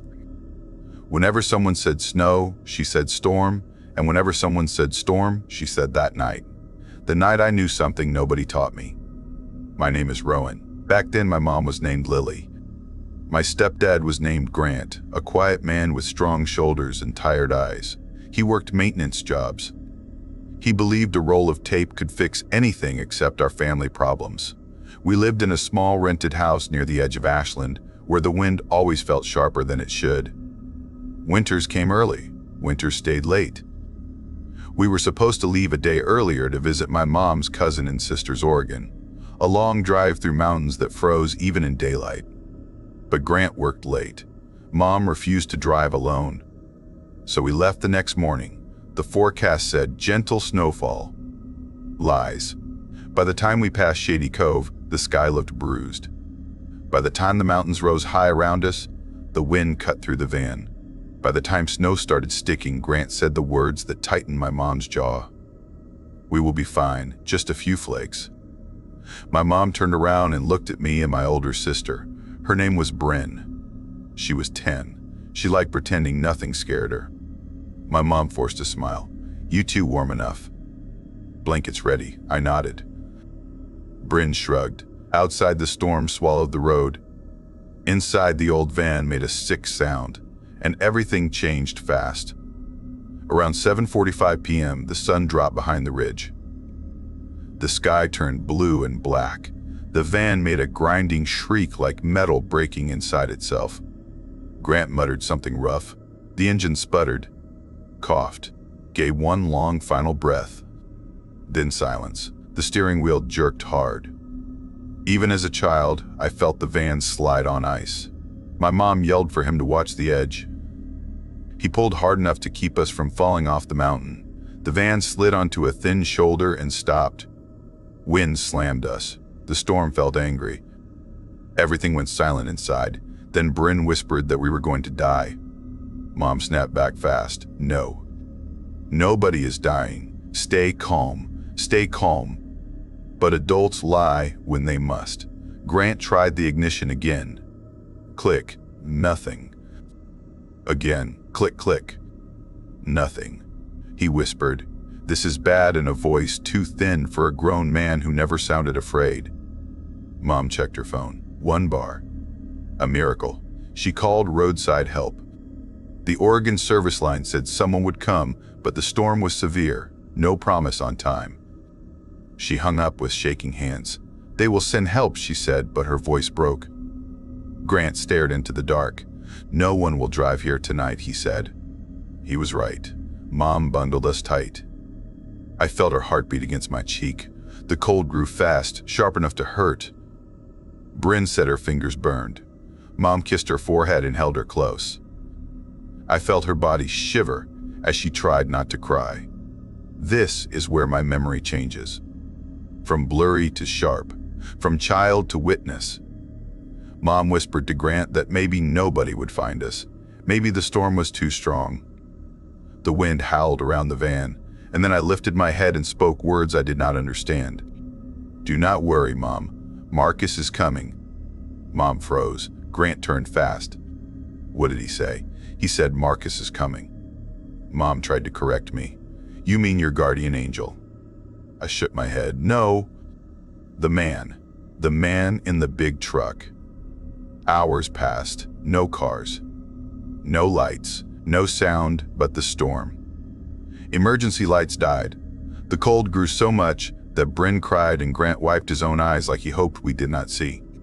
Mom hummed to me. Her voice cracked. I remember thinking the dark felt alive, waiting for us, then a glow in the storm. Mom sat up like she had been struck. What is that? Two headlights cut through the night like burning white coins. An engine rumbled closer until a huge tow truck crawled into view. Chains slapped the ice. Grant stumbled outside, waving. Over here, over here. The driver stepped out, a tall man in a heavy coat. Snow on his shoulders. He held a flashlight that cut through the blizzard. He leaned close to the van. Evening, folks. I am with Roadside Rescue. Name is Marcus. You the family that called. My mom gasped so hard she dropped her glove. Grant froze mid-step. I whispered, told you. Marcus did not notice their shock. He tossed chains. He checked the tow hook. Storm is rough tonight, he said. I barely made it through the ridge, but I will get you all out. He smiled. For a moment it felt warm. But then he looked at me. His eyes widened like he knew me, like he expected me, but he said nothing. He worked fast, too fast for the weather. He helped Mom lift me out of the van. Little one looks cold, he said. Let us warm him up. But the way he said little one made Mom stiffen, like he already knew my name. Bren whispered she did not like him. Mom said he was here to help, but her voice wavered. Grant climbed in the back of the truck. He asked how Marcus got through the blocked ridge. Marcus said he had to. Someone needed him. He said he always goes where he is needed. Mom looked at him in a confused way. I just stared, because I remembered something new, something small, something I kept to myself. I had seen him earlier, standing beside our van, before the truck ever came. Same coat, same shape, same voice. I saw him for one moment. Then he vanished. Halfway down the mountain, the tow truck swerved a bit. Marcus watched me through the mirror. Kid, he said, your mom told me what you said. I stayed quiet. He smiled, but it felt wrong. How did you know my name before I came? Mom squeezed my hand. Rowan, sweetie, you do not have to say anything, but Marcus cut her off. No. I want him to say it. He lowered his voice. Tell me, kid. The truck felt too warm now. Too still. I whispered that I saw him. Saw him before the truck came. Marcus blinked. Saw me when? Before I arrived. Grant froze. Mom stopped breathing. The wipers scraped snow like white paint across the glass. Marcus spoke softly. Kid, I was not there earlier. Fear crawled into my stomach because I was not wrong. I saw him standing in the storm, watching me. We reached a small turnout, a place where storms usually eased. Not tonight. Wind screamed. Snow danced like ghosts. Marcus slowed the truck. We are stopping here, he said. Grant frowned. Why? We are far from town. Marcus stayed silent, then said something was wrong. He turned toward me again. His face changed. Kid, you are not supposed to know me. Mom grabbed the door. What does that mean? The dashboard lights flickered. The engine coughed. Then died. The truck went black. Outside, the storm shook the truck like hands pounding on metal. Marcus whispered, not again. Mom shouted for Grant. Before he answered, the headlights flashed once. In that flash, I saw him, the same man. Same height, same coat, same face. Standing in the road ahead. The second Marcus. I whispered to Mom that there were two of them. Mom shook, saying I was scared, but Grant saw it too. He cursed under his breath. Who is that? Marcus did not look surprised. He whispered, not again. He opened the door. Mom screamed. What are you doing? Marcus said he followed me. He always follows me. He stepped into the storm. The second man stepped closer. The door slammed. Their shadows moved through the snow. Two figures, circling. Voices carried through the wind. You were supposed to leave that night, the other said. Marcus shouted back that he tried. He did what he could. You saved them, the other said. You were not supposed to save them, Mom gasped. Grant grabbed her hand. Bryn hit her face. The shadows collided. A struggle. A yell. A burst of white fire. Then nothing. The blizzard swallowed both men. The truck stayed dead. The storm pushed against the glass like it wanted to get inside. Minutes passed, felt like hours. Another tow truck arrived. A new driver. New uniform. He checked on us fast. He radioed for help. He gave us blankets. He asked if we saw any other trucks. Mom said yes, a man named Marcus saved us. He walked into the storm. The man frowned. I am the only truck on rescue tonight, and no one named Marcus works here. Mom insisted. Grant described him. The coat, the chains, everything. The driver shook his head. No driver named Marcus has worked up here since many years ago. He died in a storm while trying to rescue a family. Never made it back. People say he still appears when someone needs him.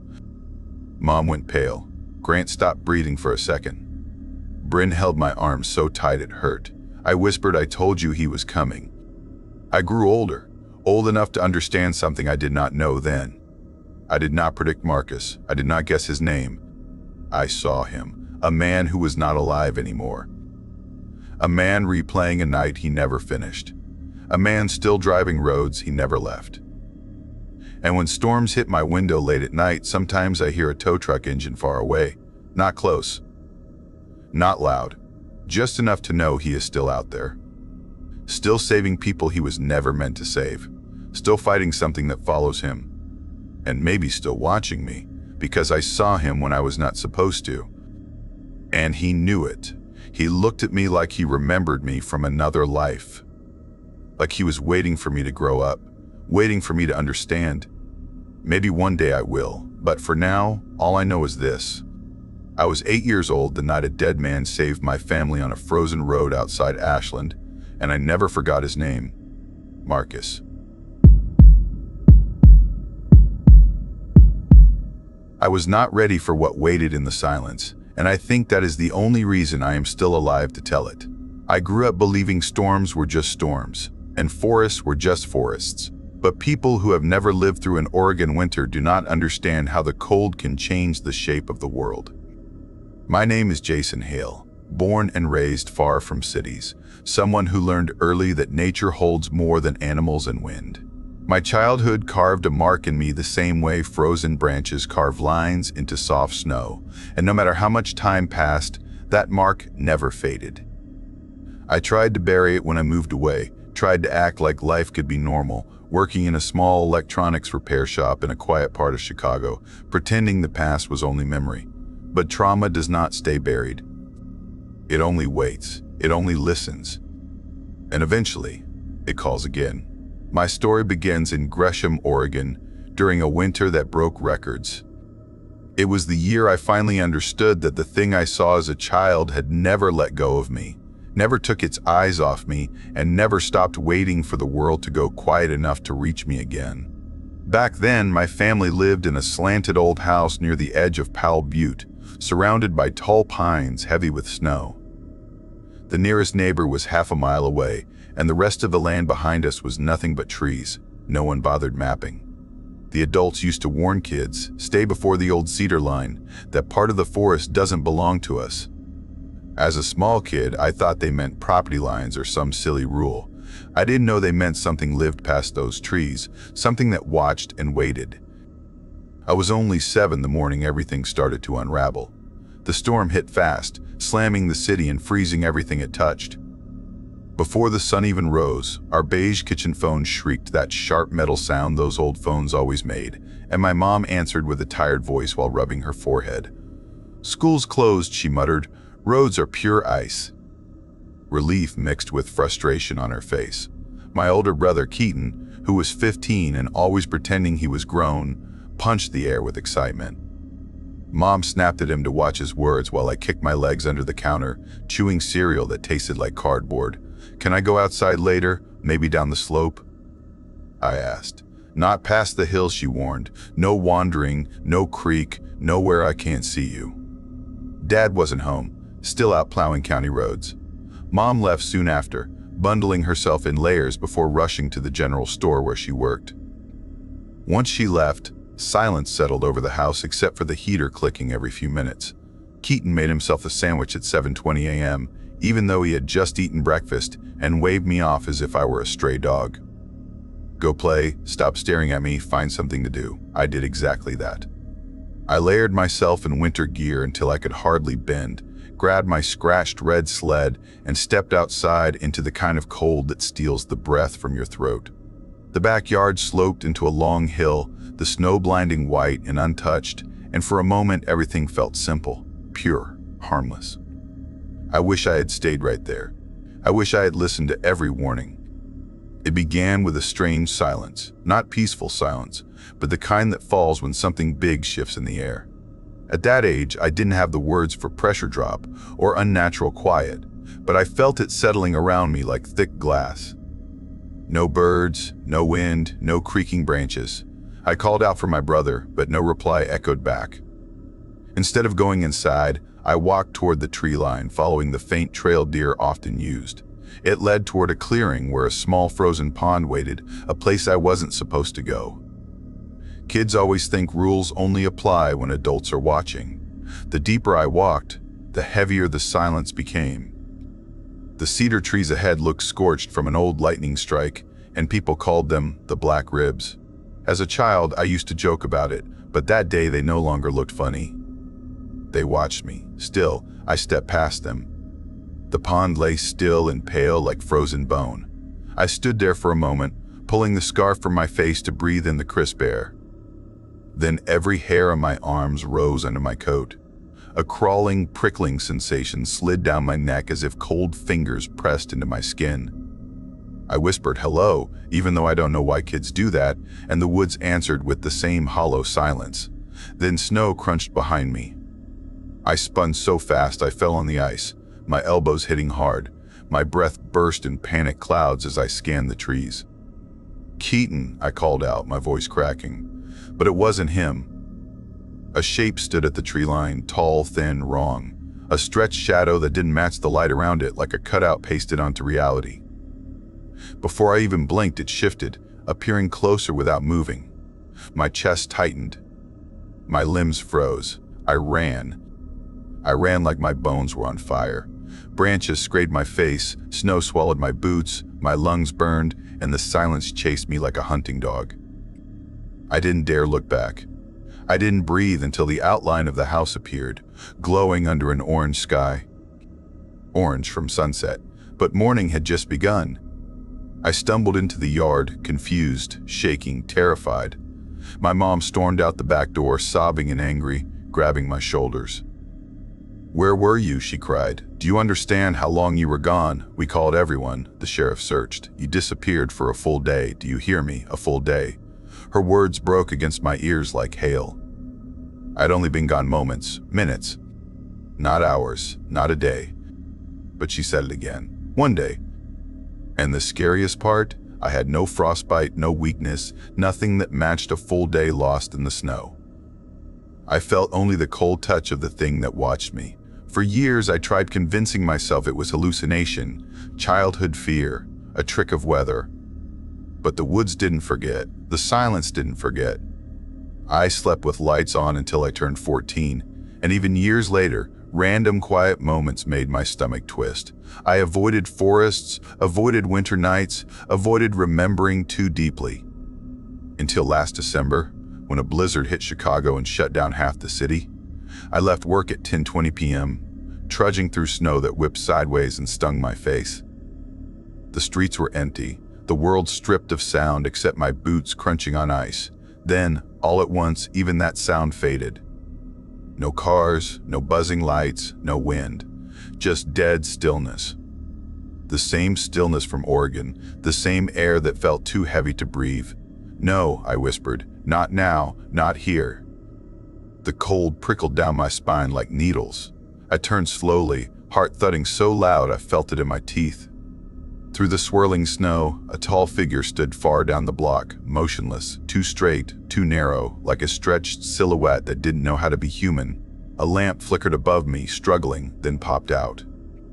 Footsteps cracked behind me, soft and slow, though nothing was there when I glanced back. I sprinted to my apartment, up the stairs, into my unit, locking everything, pressing my back to the door. My heart hammered until I felt dizzy. Then a single knock sounded on the other side of the door. Not loud, not angry, just curious. The next morning I packed a bag, booked a flight, and returned to Oregon for the first time in years, desperate for answers I hoped I'd never need. My mom had moved long ago, but my older brother lived in Gresham still, working as a lumber stacker at a small mill. He picked me up from the airport, taking one look at me before shaking his head. "You look wrecked," he said. "Why now? Why come back?" I swallowed hard. I needed to see the woods. He tightened his grip on the steering wheel. "You're not still thinking about that day?" I didn't speak. His knuckles went white. His voice softened, which he rarely let happen. "You disappeared for a full day, Jason." I searched until my legs gave out. "I know," I whispered. "You don't." He paused, eyes fixed ahead. "I heard you calling. I heard your voice yelling my name over and over, but every time I followed it, I ended up deeper in the forest, like the woods were moving things around me." My breath caught. "Keaton," I murmured, "I saw something that day." He didn't respond, but the color drained from his face. We reached our old house near dusk. It looked abandoned, cracked, sagging, a ghost of what it used to be. Snow covered everything in a thick white sheet. Keaton turned off the engine, his jaw set. "You sure you want to go in?" "No," I said quietly, "but I have to." Inside, the air was stale and cold. Dust coated every surface. The house looked smaller than my memories, like time had shrunk it, squeezed it. We walked through slowly, each step creaking, my breath fogged out before me. We stepped out the back door, and the world snapped into silence again. Instant, heavy, absolute. My stomach dropped so hard it felt like falling. The trees beyond the yard looked darker than night itself, all shadows, all watching. Then snow cracked behind us. We turned. A figure stood at the edge of the forest, tall. Too tall, limbs impossibly long. A shape that looked carved out of the dark, not a shadow now, but something solid. Its face looked blurred, as if its features couldn't quite hold still. My mouth went dry. Keaton gripped my arm. "Don't run." "That's what it wants." His voice trembled, something I'd never heard before. "What is it?" I whispered. "I don't know, but it used your voice back then." And mine. The creature drifted forward without bending its legs, gliding instead of walking, as if the ground didn't matter. My vision warped, bending at the edges. The sky flickered between colors, night then day then night again. Snow lifted upward, spinning around us. For a moment, I stood on the pond from my childhood. Ice under my kid boots, snow under my adult boots. Both places at once. My younger voice called out again from the creature, soft and echoing inside my skull. "Come back. Come play. Come play." Keaton yanked me backward so hard I fell, the world snapping back like a stretched cord released. The creature jerked once, twisting in a way that made the forest moan like something dying. Then it vanished as if erased. Sound returned in a rush. My lungs dragged in cold air. My brother crouched beside me, shaking. We didn't stay, didn't speak, didn't breathe deeply until we reached the car. He dropped me at the airport the next morning, gripping my shoulder before I stepped out. "Whatever that thing is, it isn't done with you," he said. "And listen, don't go anywhere alone when the world goes quiet. That's where it controls everything." "Where does that happen?" I asked. He looked at me with a grim expression. "Anywhere it decides." I flew back to Chicago and tried to live like nothing followed me home. But weeks later, at 2:17 a.m., my apartment building went dead quiet. No pipes, no humming fridge, no street noise below. The silence felt alive. I froze in my bathroom, toothbrush dropping into the sink. A child's voice whispered behind me, soft and familiar. My own voice. "Come back." I didn't turn around. I knew if I did, the mirror wouldn't show me at all. It would show the pond waiting beneath white frost, and the thing standing behind me. I opened my eyes to the sound of wind clawing at the windows, a sound so sharp it felt like it came from something alive, something trying to get inside. For years, people in Hillsboro, Oregon talked about winter storms like they were normal, just another part of living near the old forests. But that night, everything felt different, heavier, like the storm wasn't just weather but a warning. My name is Gabriel, and before I tell you what happened in that cabin, you need to know something about me. When I was younger, before everything changed, I used to think snowstorms were comforting, almost magical. My mom would wrap me in blankets, make hot cocoa, and we would sit by the window as the world outside went quiet. Storms made me feel safe, like the world couldn't reach me. That version of me is long gone. Back then, my family owned a small winter cabin on the far edge of Hillsboro, tucked near an old logging trail where nobody drove unless they were lost or hunting. The cabin wasn't fancy, but it had a stone fireplace and a porch that groaned whenever the cold hit it, like it hated winter as much as we loved it. That weekend was my first time staying there alone. My parents were celebrating their anniversary in Portland, planning dinner, a movie, and maybe an overnight stay. They kept asking if I would be okay, and I kept pretending I was braver than I actually was. Before leaving, my dad said something that seemed silly at the time, something he always said when storms rolled in. He told me, "Don't open the door unless you hear us call your name. People act strange when the weather turns." I laughed it off, but he didn't laugh back. They left just as the sky turned pale and the wind began swirling snow like soft white whirlpools across the driveway. I watched their taillights vanish behind the trees and felt proud, thinking this would be my weekend of freedom. No chores, no lectures, just snacks and movies. It took less than 20 minutes for the first snowflakes to slam sideways against the windows. The whole cabin shivered. The wind didn't howl, it screamed, long and sharp, like it was angry at being ignored. I kicked off my shoes, dropped onto the couch, cracked open a soda, and started a horror movie, thinking if I watched scary things alone, it meant I was growing up. But about halfway through the movie, my stomach reminded me the fridge was empty. The shelves held only ketchup packets and a bowl of leftover chili that smelled like regret. So I ordered pizza. The woman on the phone sounded exhausted, her voice rough like she had been yelling over noise all night. "Storm's picking up hard," she said. "Our driver might be slow." I acted relaxed even though my chest felt tight. I told her no problem, take your time. She laughed and said, "Lucky kid, stay warm." I didn't feel lucky for long. By 8:10 p.m., the pizza still hadn't arrived. I convinced myself the driver just got stuck somewhere. The lights flickered twice, each time punching panic through my ribs. The last outage left us without heat for hours. The storm outside turned violent. The glass rattled like it wanted to break free. Snow burst sideways in thick waves until nothing beyond the porch was visible. I was starting to lose hope the pizza would ever come when the doorbell blared through the cabin like a metal scream. I froze. The sound didn't match the quiet bell we had. This one was sharper, louder, like someone had installed a different one just for the night. My heart thudded hard enough to hurt. I paused the movie and walked toward the entryway, telling myself storms distort sound, that it was nothing. But when I opened the door, cold air knifed into my skin and everything in my body went silent. A man stood there wearing a pizza delivery shirt, but not from any company I knew.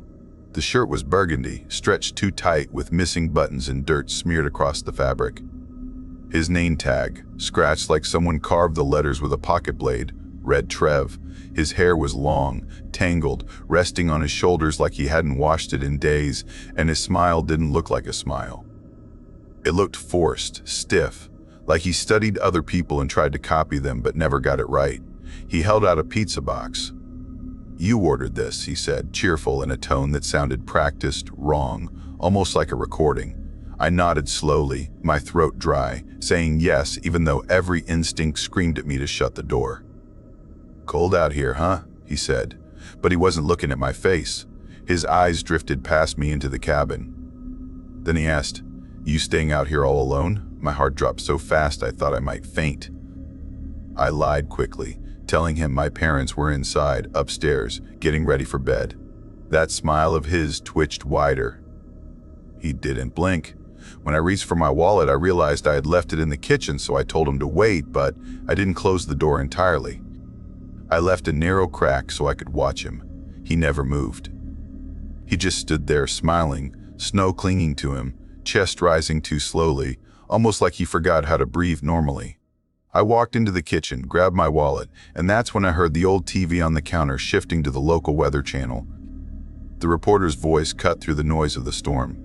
Authorities have confirmed the identity of the man found earlier today near a ditch outside Hillsborough. I froze. The victim, Travis Hellman, a delivery driver for Forest Slice, was last seen leaving the restaurant around 6:50 p.m. My stomach clenched. Police believe he was assaulted and left in the snow, and the suspect may be impersonating him. I turned to the TV, breathing too hard. "Do not open your door to unfamiliar delivery workers," the reporter continued. "The suspect is believed to be on foot." Everything inside me collapsed at once. The name tag, the wrong shirt, the tight smile, the voice that didn't sound real. The man at my door called himself Trev. The man on TV, the real driver, was dead. I ran back to the entryway just in time to see the door wide open, snow swirling inside. The porch was empty. The pizza box lay face down on the floor. My legs nearly gave out. I reached for my phone, but my pocket was empty.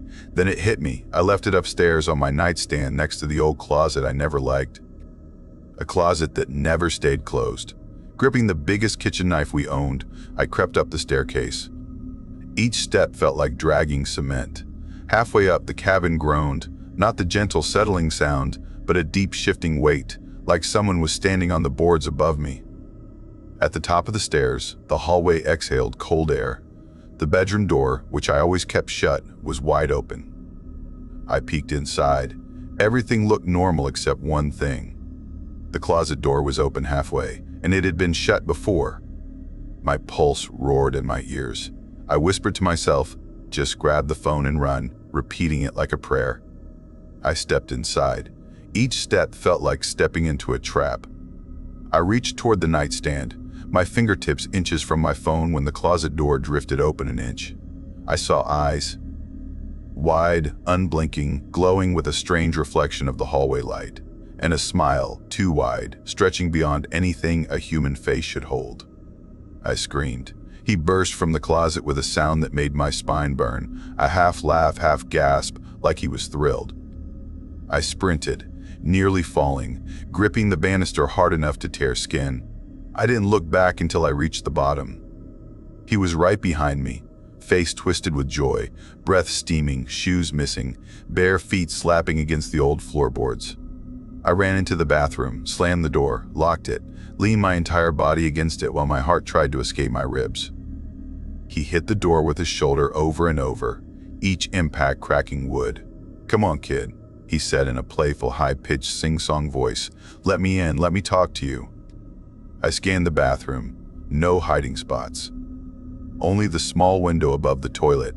I climbed onto the seat, pushed the window up, and cold air blasted me like needles. I forced myself through the gap, landing in snow almost up to my chest. My hands went instantly numb, breath tearing from my throat. Inside the cabin, I heard the final crack of the bathroom door frame, and then footsteps, fast and light, heading for the front. The storm drowned almost every sound, but not his laugh. That laugh cut through the wind, childish and sharp. I turned left. No one. I turned right. His face peeked around the cabin corner, just the face, slowly, smiling like he wanted me to see him. I screamed again. He stepped out fully, walking toward me in exaggerated slow-motion tiptoes, arms bent, knees lifting high, head bobbing like some twisted cartoon sneak. I tried to run, but the snow held my legs like cement. The world spun with cold and fear. He came closer, step by step, smile frozen, eyes unblinking. Just when he was close enough that I could see frost gathering on his eyelashes, flashing red and blue lights burst through the trees. Sirens. He froze, smile still stretched across his face. Then he waved at me, a calm, casual wave, before sprinting into the forest with impossible speed. The officers found me shaking so hard I couldn't speak. I told them everything in pieces, broken sentences, gasps. They searched the woods but found nothing. No footprints. No tracks, no sign of him. The storm erased everything. They found the broken door, The fallen pizza box, the scratches on the closet frame. They found fingerprints, but none matched anyone, not even close. Weeks later, a tech campus near Hillsborough reported something strange. A badge reader kept beeping late at night. The security team checked footage and saw someone walking, but no physical person was there at all. In the snow outside, they found a dropped ID badge with the name Trev on it. No such employee existed. I wish he came back so I could at least understand him, but he didn't. Nothing ever happened again, and that makes it worse, because somewhere in those woods or on those dark storm roads, he's still out there waiting for another storm, waiting for someone alone in a house. And I know he wasn't finished, he just got interrupted.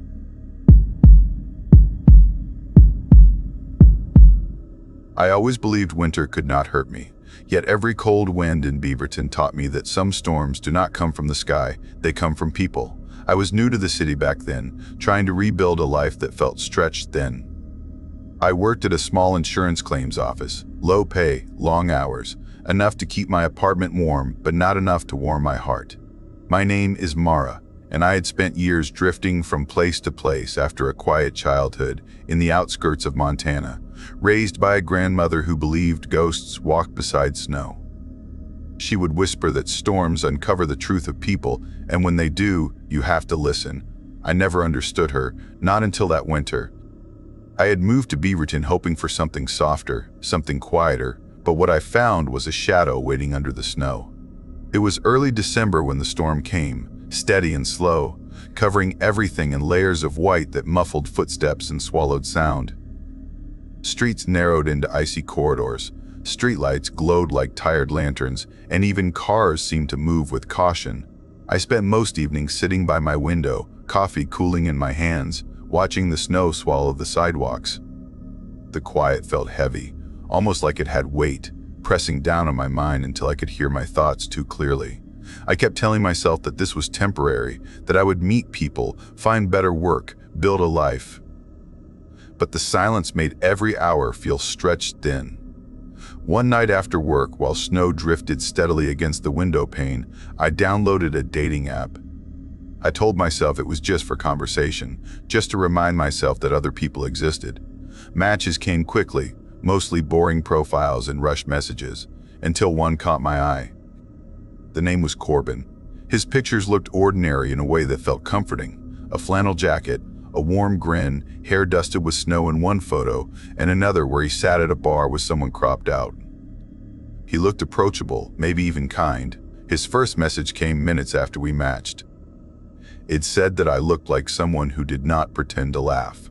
For some reason, that made me smile. We talked for hours that night, and for the next few days.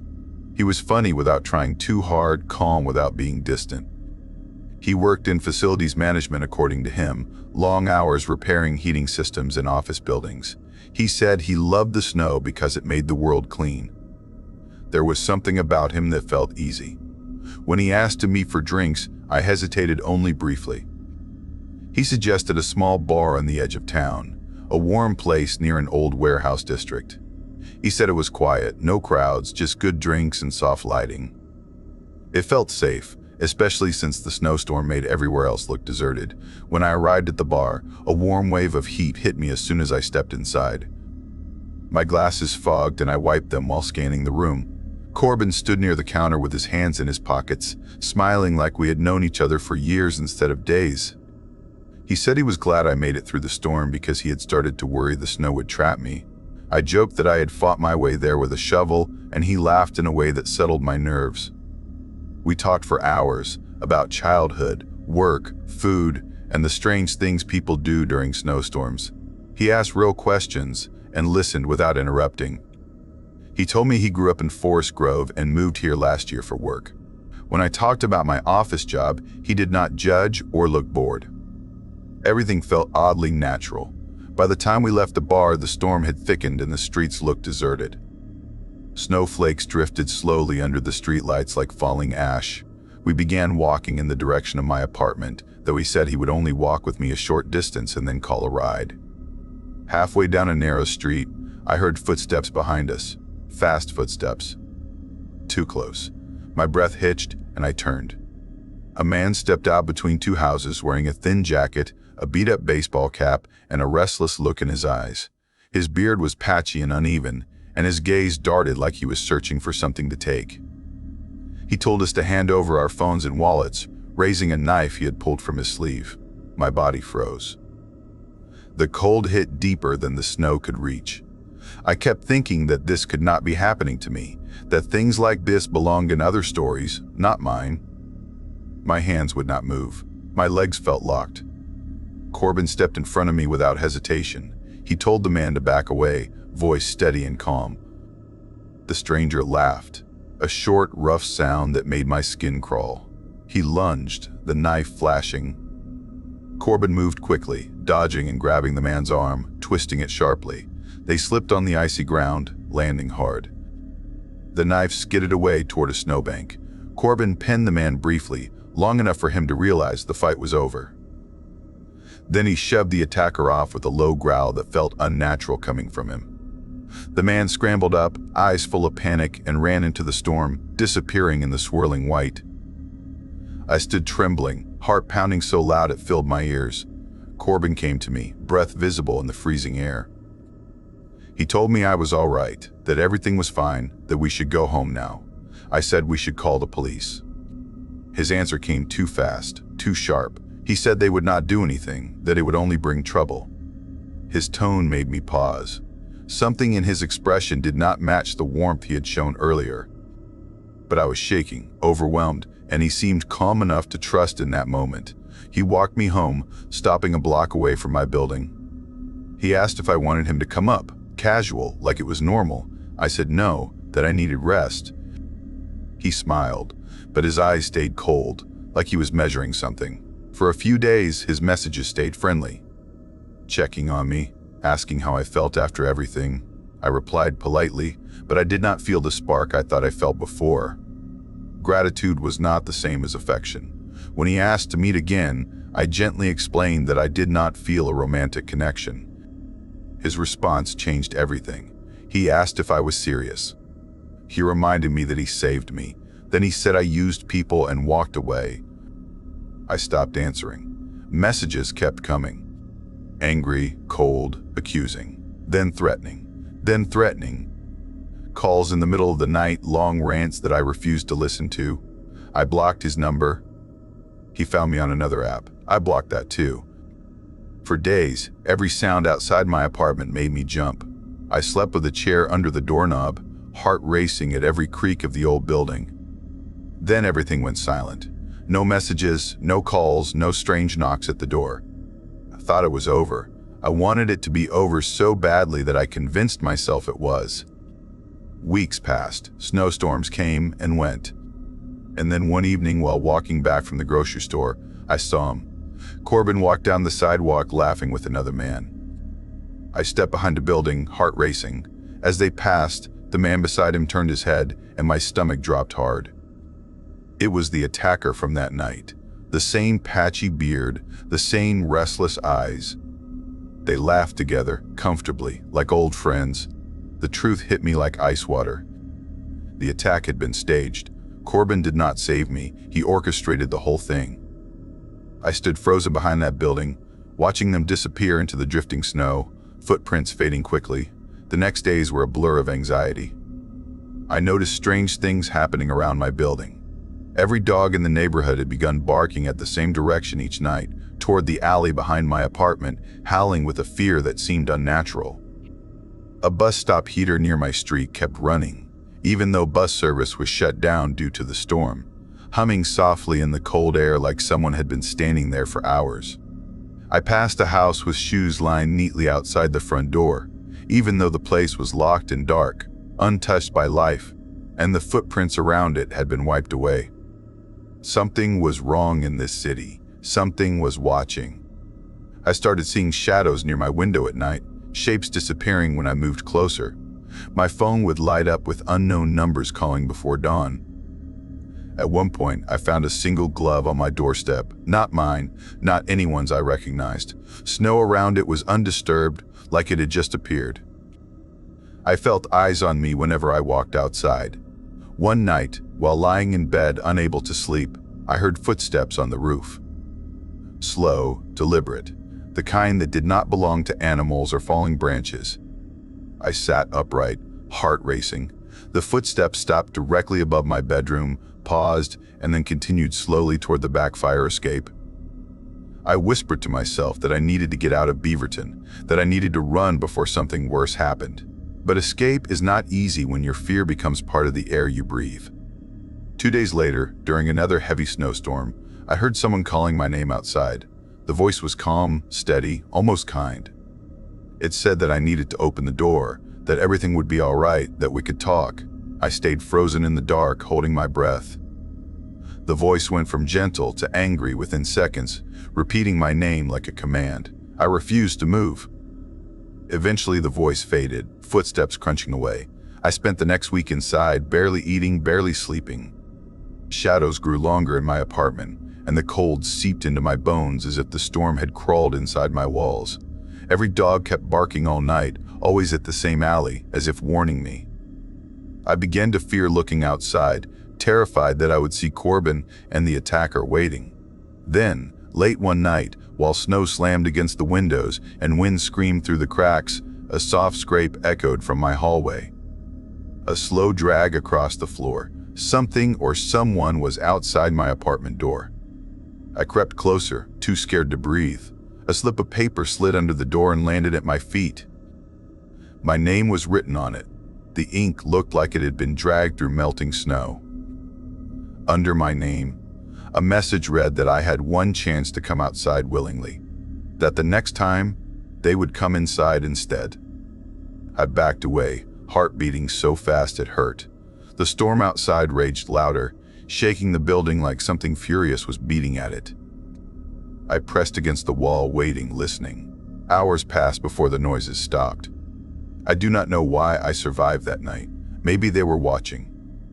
Maybe they were waiting for something. Maybe they simply enjoyed the fear. The next morning, I packed a small bag, grabbed my documents, and left the apartment with a racing heart. Snow reached my knees, and the cold burned my face as I trudged toward the bus station. Every street felt too quiet. Every house felt like it was holding its breath. I passed the bus stop where the heater hummed again even though no buses were running. Warm air drifted from it, smelling faintly like old smoke and something metallic. I walked faster. I saw no one on my way to the station. The city felt abandoned. When I boarded a shuttle heading out of Beaverton, I did not look back. I kept expecting to see footprints behind me, but the snow fell so fast it erased everything. I left Oregon the next week. I moved across the country, changed numbers, changed jobs, and tried to rebuild myself. But some storms follow you.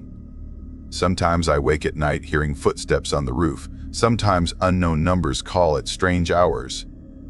Sometimes dogs bark at the corner of my new street, always facing the same direction, like they sense something from far away. Winter still scares me. Not because of the cold, but because storms do not always hide monsters. Sometimes they reveal them.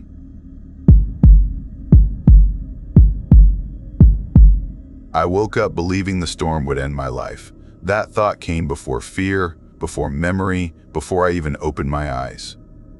My name is Daniel Cross, and this is what happened to me in Roseburg, Oregon, during the snowstorm that nobody talks about anymore.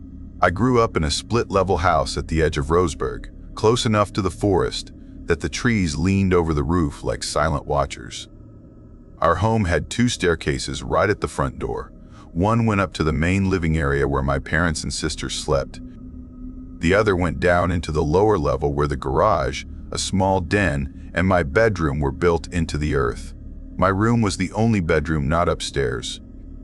I was the oldest child, the only boy, and my parents said I needed privacy. At the time, I liked being separated. It made me feel older, like I had my own world under the house. That lower level always stayed colder than the rest of the house, even in summer. In winter, it felt buried alive. When snow fell, the windows turned into white walls and sound disappeared. You could scream down there, and it would feel like the house swallowed it. When I turned 14, my parents replaced my childhood bed. My old twin went to my younger sister, and they pushed a full-size bed into my room. It filled almost every inch of space. At first, I loved it. It felt like proof that I was growing up. I did not know that the extra space underneath would become the most dangerous place in my life. The storm arrived in early January. Rosebud does not often get heavy snow, but that year was different. Wind howled for 2 days straight, and snow buried roads, cars, and even the cemetery at the edge of town. Power lines shook, trees snapped. By the third night, the world outside was silent, frozen, and wrong. That night, the power flickered at 7:45 p.m., then went out completely. My parents lit candles upstairs. I stayed in my room with a flashlight and an old radio. The cold pressed in through the walls. Snow tapped softly against my window like fingers. I tried to sleep early, but my body refused.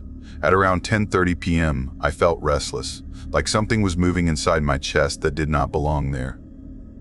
The heater was off because of the outage, so I wrapped myself in blankets and listened to the wind. At 11:50 p.m., I heard something new. A sound that did not belong to the storm. It was faint, almost nothing. A slow scrape, like fabric brushing concrete. I told myself it was the house settling. Old homes make noise in cold weather. Still, I sat up and listened harder. The sound stopped. Silence returned. Too perfect, too clean. I lay back down, heart racing, eyes fixed on the ceiling. That was when the smell reached me. Sour, wet, like old snow mixed with sweat and metal. It did not belong in my room. I covered my nose and tried to breathe through my mouth. At 12:12 a.m., I got up to get water from the bathroom outside my room. The hallway was dark. My flashlight beam shook as I walked. When I turned on the faucet, I heard it again, this time closer. A slow inhale, then a long exhale, not mine. My hand froze under the running water. The glass overflowed and spilled onto the floor. I did not move. I did not breathe. I listened until my ears rang. Nothing. I told myself I was tired. I told myself fear makes sounds feel real. I walked back toward my room, every step heavy, every shadow stretched too long. My room looked the same. Posters on the wall, clothes on the floor, bed in the center, but the air felt crowded, like someone had been there and forgot to leave. I stood at the doorway for a long time. Then I turned around and went upstairs. I slept on the living room floor near the fireplace, wrapped in blankets, listening to my parents whisper about the storm. Sometime after 2:17 a.m., I woke up. The house was dark, but I heard movement. Soft, careful steps. The sound of the refrigerator opening. Glass clinking. Someone breathing slowly, calmly, like they had all the time in the world. I wanted to call out. My throat locked. My body refused to move. Footsteps moved away from the kitchen. Down the stairs, toward my room. I stayed frozen until morning.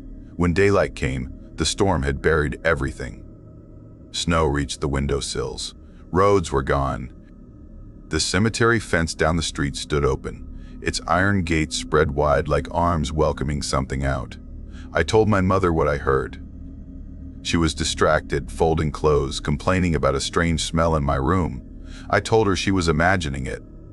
I wish I had not. That night, the power returned. Heat filled the vents. The house felt alive again. We watched a movie together, trying to feel normal.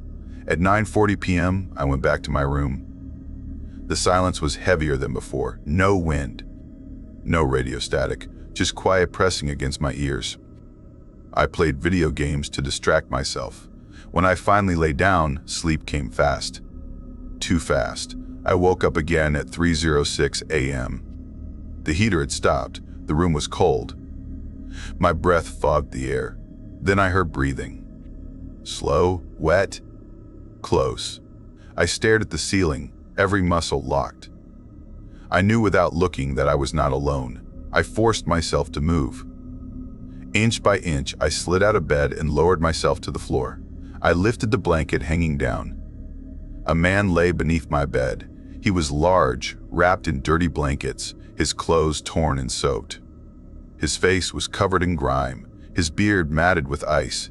His eyes were closed, but his breathing was steady. Calm. He had been sleeping inches below me. I screamed. My legs failed. I scrambled backward, shouting my father's name. Doors slammed upstairs. Lights exploded on. My father ran in and pulled the man out by his arm. The man did not fight. Police arrived through snowdrifts. They took him away. No one told me where he came from. No one explained how long he had been living beneath my bed. Later, we found food missing. Footprints leading from the cemetery into our yard. Only one set. None leading away. Weeks passed. I did not sleep alone again. Even now, I cannot forget the sound of breathing in the dark or the knowledge that monsters do not always hide far away. Some stay close, some wait. Some wait